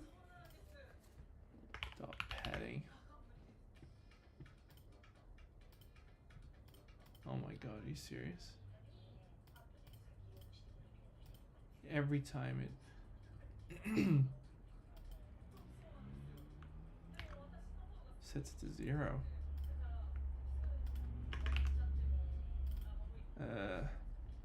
This is reset. Func, reset, reset, return, no, not return, reset. You want to set animal equal to this, number equal to this. How hard is it to make a click function and pass references to show a new container or directory, you mean? It's actually pretty easy. That's a good question.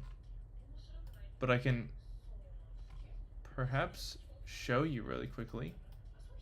Let's see if I can do it relatively quickly. Let's grab a for each, build. Let's get rid of these. Let's get rid of all this. No, hold on. Oh yeah. Oh no, we don't need it. That's what we want, but we're gonna use strings. And then we're gonna use page 1, page 2. Right, we're gonna put dot. No. Put this in a nav stack. Oops. Stack. Wait, navigation stack. Yeah, there we go. I'm here banging my head on the wall, making uses and whatnot in React, of course. What's a use it? I don't know what that is.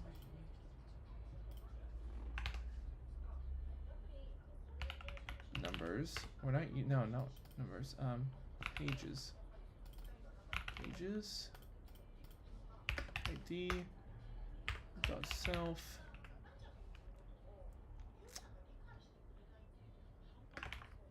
Pages in. Oh jeez.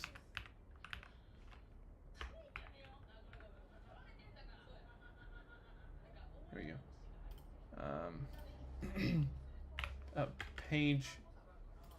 Page in, page dot. Now we need a nav link, I believe. Title key destination. Title key page.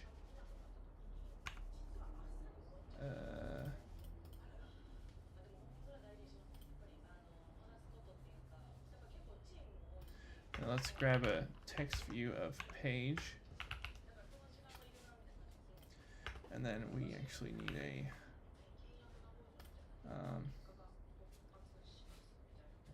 different page here. So let's go struct view 2, type view, hello world, and then view 2.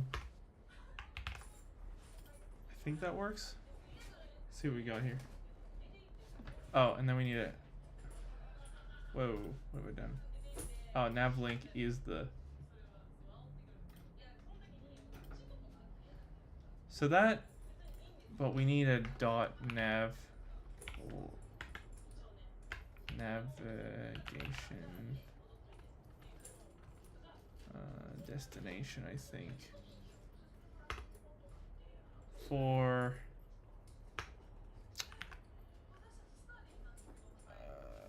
oh, I forget this part.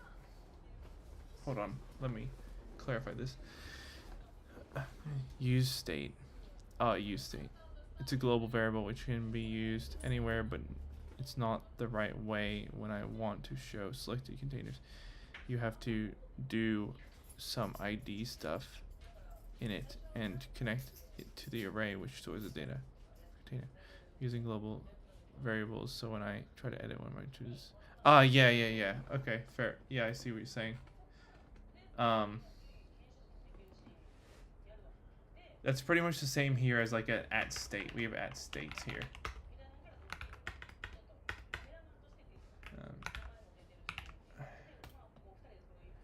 Yeah, one sec. I need to go quickly into nav split view. No, I didn't need that navigation bootcamp. Nav stack bootcamp. Dot destination for int dot self. Where's int?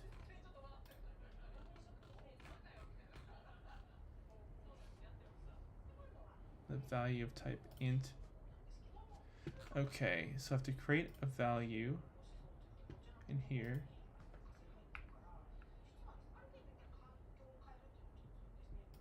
Well, technically it's kind of already working without that. Actually, if I put this in a list, let's see without, see that? This already works. See, it's just a skill issue from my end. Global variables. Like, I mean, Swift is really easy though, comparatively, I would say, to other languages. I mean, well, to be honest, I haven't really tried React and I haven't really tried Flutter, but I find Swift quite easy for myself. So we've got this, but it's going to, they're both going to view 2 though. So that's not quite what you want to happen. You want it to go to its own page. So it's not quite what I think. If you have mastered 1, then all languages use significantly easier. Yeah, I think that's true. It's probably right. Let me go back to my nav stack here.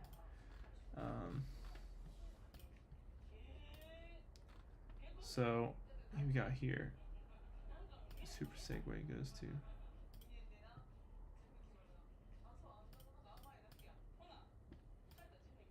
Logic stay, the one, just the syntax changes. Yeah, you gotta just figure out the syntax at that point. For each fruits, we have this navigation link, value of fruit. So that's what we actually want, more simply, I think. But we need a navigation destination, int.self. What we got going on here?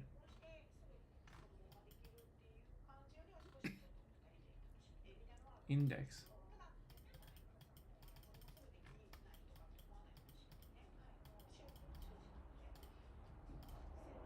Oh my god, why am I doing so many typos? I don't know. I don't know, man. Why? Why?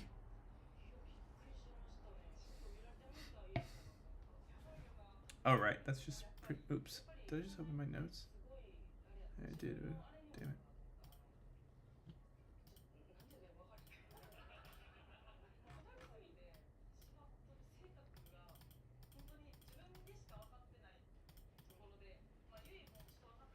Yeah, it's not.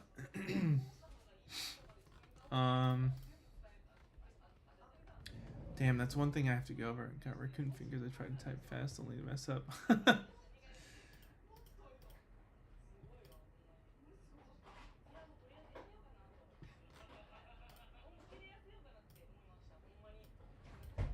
Value. Page, right? Page. And then text page. Here we go. Yeah, so here, this is like the what you start with, and then you need to add a .nav navigation destination.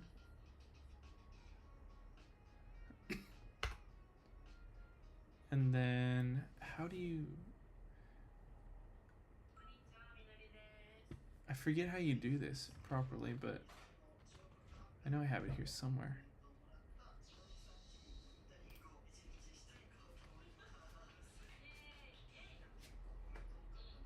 Here it is. For string.self. So stack path. Let fruit in you clicked on. So whatever type it is, I guess. Hashable type. String.self. Then it should be easy. Then you put just page in text. This is page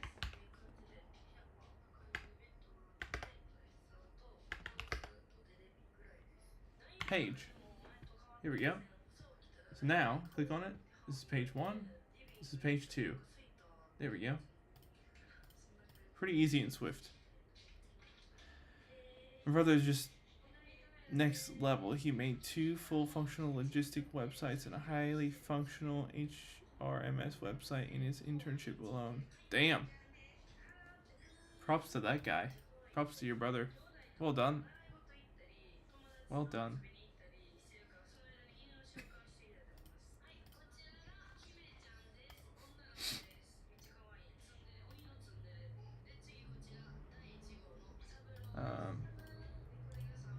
So this is the display. It takes the value of page in the link, the value of each page. So we could just like go in, add page 3 in here, and it would just automatically create the entire system, this entire setup, with just one edit. That is so cool. Yeah, I want to strive to be like him too. Just with iOS apps and stuff. Speaking of, let's quickly go and look. I'm just gonna go quickly look at jobs.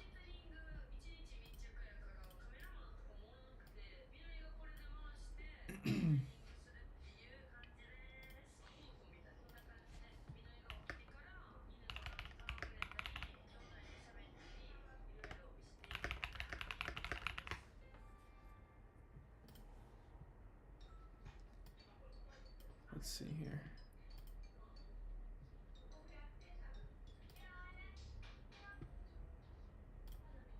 Let's just bring this over here for a minute. God, it really. Oh my god, it's so small now.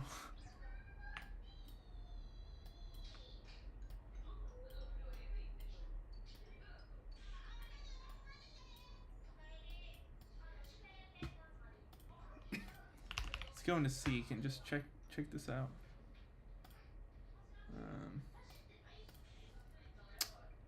We want to search for iOS developer, I guess.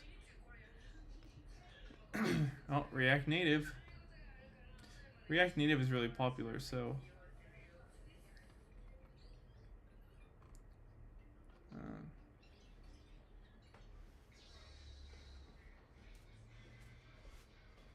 Holy shit, 5K starting bonus.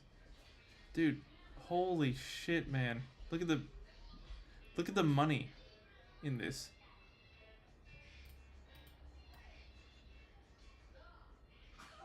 Should turn this off for a sec. Even if you find an internship, just take it. It will help you in the long run. Oh yeah, 100%. 100%. Here's an actual iOS software developer. First time, one of the first times I've seen this. Yeah, 175K. This is Australian dollars, by the way. But still, it's insane.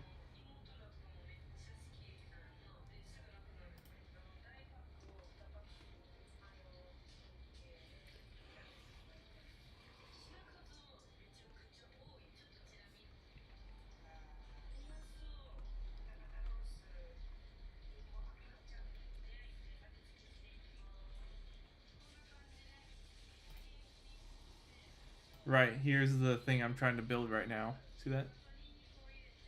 Yeah, that one's for experience. That's 175K one.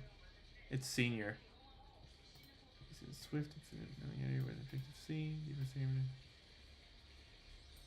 No, you don't need this, you fools. Experience in the arena. I'm not sure how to do that. Design principles and application interface guidelines. Kinda, I have that. Versioning of tools.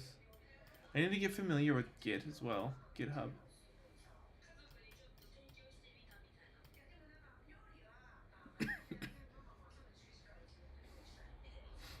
That's new as well for me. But this is not junior. This is not an entry level.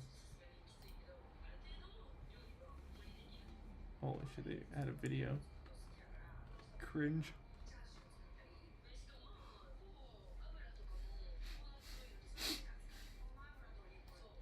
Why does everyone want this? Or this? RESTful APIs. What the hell is that? Last line seems fishy. They're gonna work one to bone.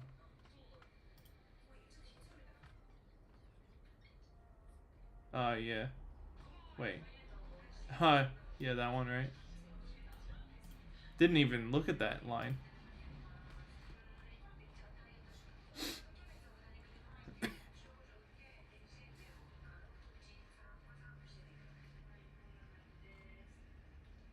So this is a governmental job actually. But see, here's the suspicion. When you don't see a pay attached to it, then you know they're not going to pay you the right amount. That's when you avoid that.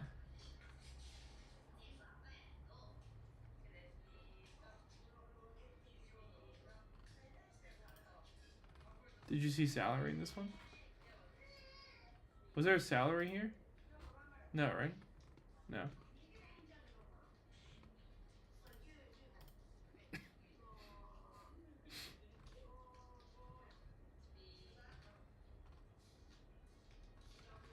Senior full stack mobile app developer.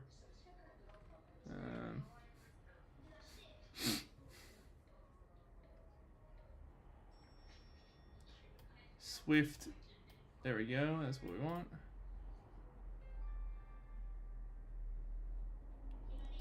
Bro, what is this? I need to look up what this RESTful API thing is. Everyone seems to be using it here. What is that? RESTful API. Programming interface. Representational state transfer. Way for different software systems communicate with the internet and web applications. How RESTful APIs work. Client. sends to a server. HTTP specifies desired action. Server process.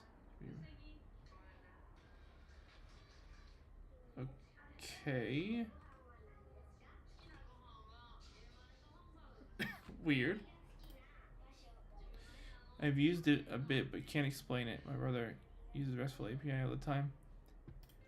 It's not directly related to apps though, is it? It's more like website. That's what kind of the idea I was getting.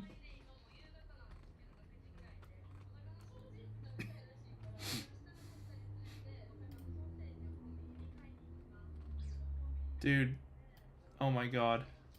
Look at that.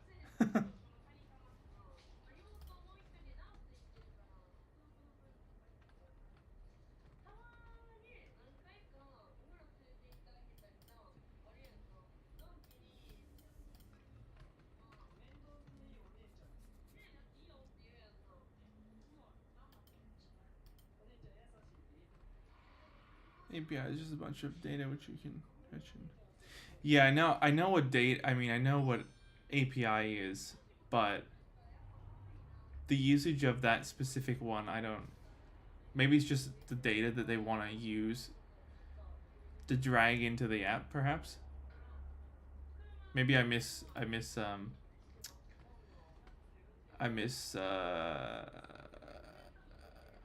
classified it in my head, if that makes sense. What I was looking at. Remote search analysis Australia. What's this?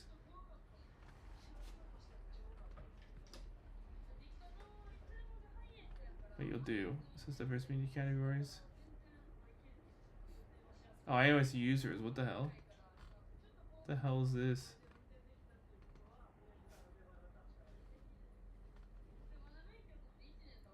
No. Okay, Google. I heard something about Google recently. You can get a Google, oh,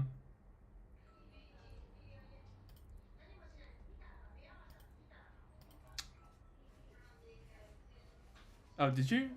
I'm from California, USA. Bachelor's degree.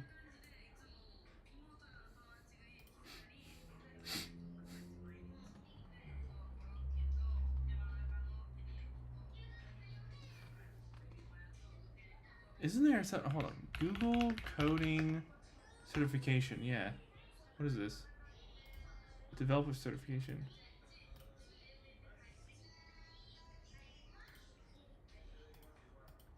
To the communities, projects, and employers that are important to you. Developers certification. Is there an Apple one?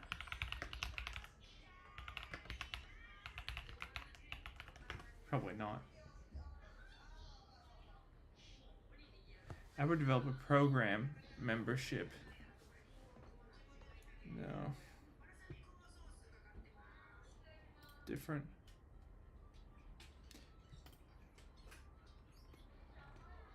Something else.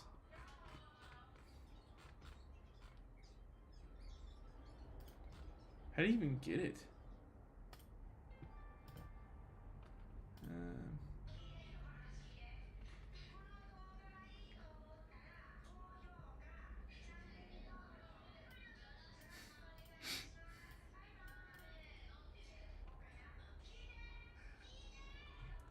Mobile application development.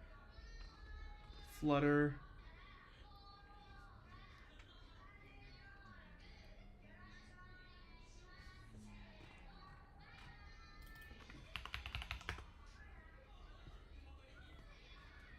Swift developer. She said iOS junior developer. Junior digital developer. SwiftX. What? Oh, yeah. Really?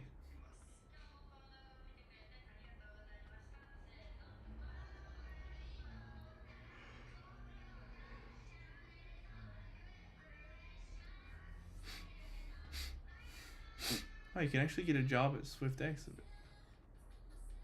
Where the hell is this? Is this in Australia? Really? Brisbane? Really? That's crazy.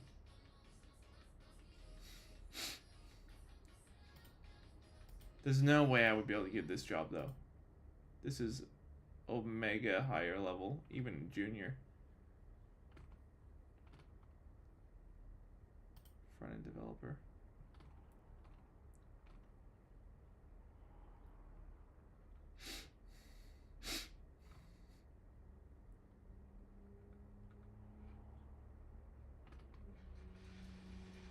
Nope. Junior software developer. Perth. Maybe this is not the best place to look for it. Junior iOS developer jobs.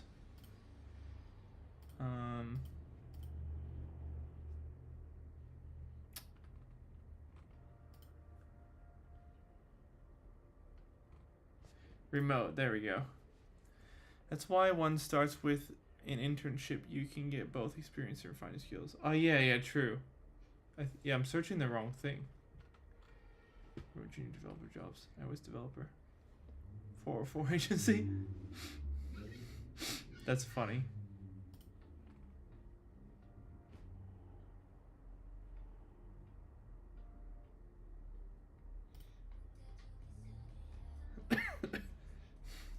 The jobs are here. These are where the jobs are.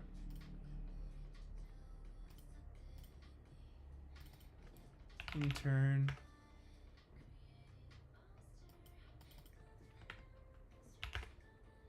Where was that website? Is it still here? Rocket something? I was developer intern was this.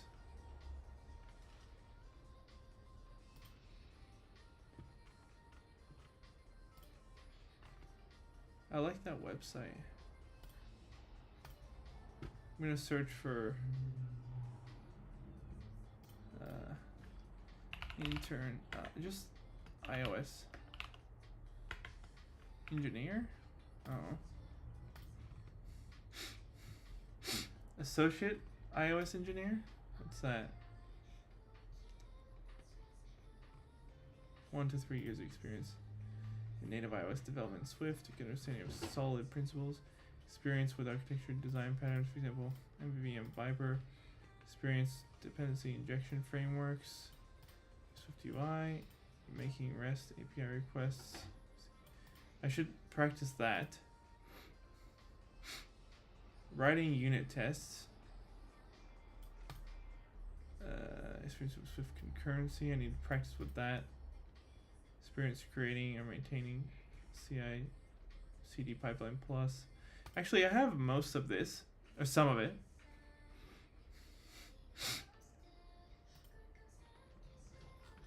Is this remote? Oh yeah, and it's Canadian. What do you get paid though? Entry level jobs are just non-existent. Yeah, true. Entry level jobs they use AI for. Website, top hat.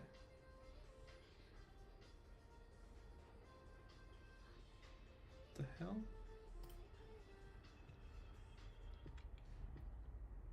Junior, mid-level. Is there no, there's no intern, like, there's not even an intern like thing here. Is there? There'd be nothing. Oh, internship.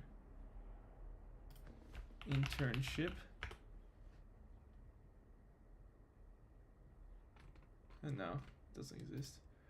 Okay, well, I mean, it's good to go over what companies are looking for. I need to follow up with Swiftful Thinking actually on YouTube to learn those couple things that I don't know. He goes into Swift concurrency as well, so that's really good. I'm glad to actually know that what they want.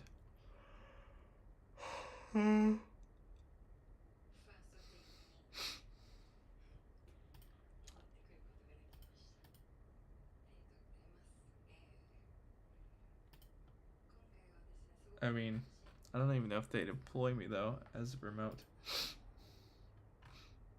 I mean, this wouldn't, but I need an Australian one. Australian company. Location. Let's see. Junior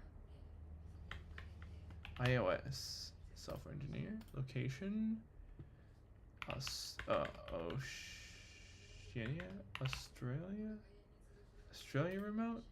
Oceania remote? None. None. What the hell? What about USA? There you go. Here in India, finding an internship is not easy, but not that hard. I just searched it up and found 2. Wow. That's really good. I think certain places... I mean, this it's just on this website. We obviously saw some jobs over there in Seek. Maybe this website is not really used by Australians, to be honest. That could be why. Here's an iOS engineer at Cora. Interesting. Junior iOS developer. Translating designs to code and building high-performance apps. Client handling, good knowledge of Xcode. UI design principles, experience in offline storage, threading, and performance tuning. Experience in working remote data with JSON. That's not too difficult to get in. That's not too difficult. I don't know what the pay is supposed to be like, but better than nothing. And it's paid. That's pretty good. Alright, I'm actually gonna head off now because I want to play Guild Wars before I go to sleep. And I feel I did a decent amount of testing and stuff, and it was nice to run through this with you when you asked me. Just gives me refreshers. I like that. Also, don't expect any high payout from interns. Oh no, I don't. Not at all. I don't. You want to play Expedition 33? You should play it. Take it. Oh, okay. Can't buy it though yet. Oh, okay. What is that? Is it a Expedition 33? What is it? Stupid.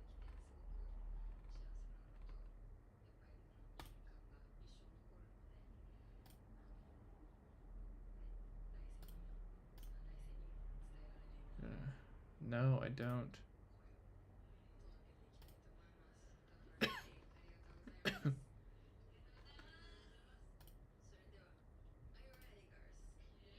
Whoa. What the hell?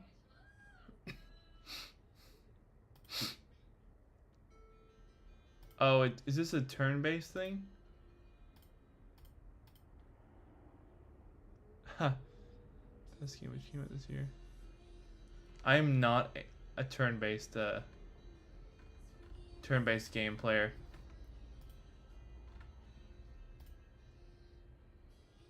Not that it doesn't look good, but I'm just not one of those people that are like select my options, you know. I just like to do everything live. My game is Guild Wars, my #1 game. Guild Wars. And then I also play a bit of Battlefield, and I also play a bit of No Man's Sky as well. Those are my games at the moment. Guild Wars is always one of them, though. Oh yeah, definitely. I know someone else who absolutely loves turn-based RPGs. Loves them.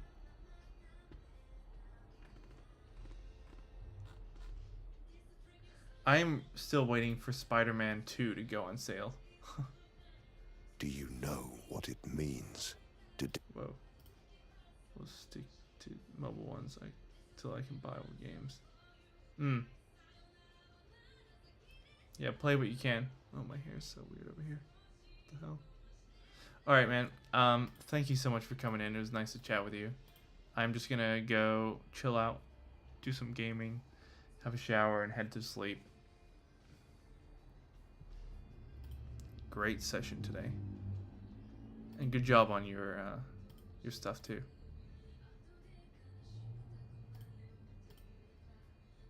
You too, brother. See ya.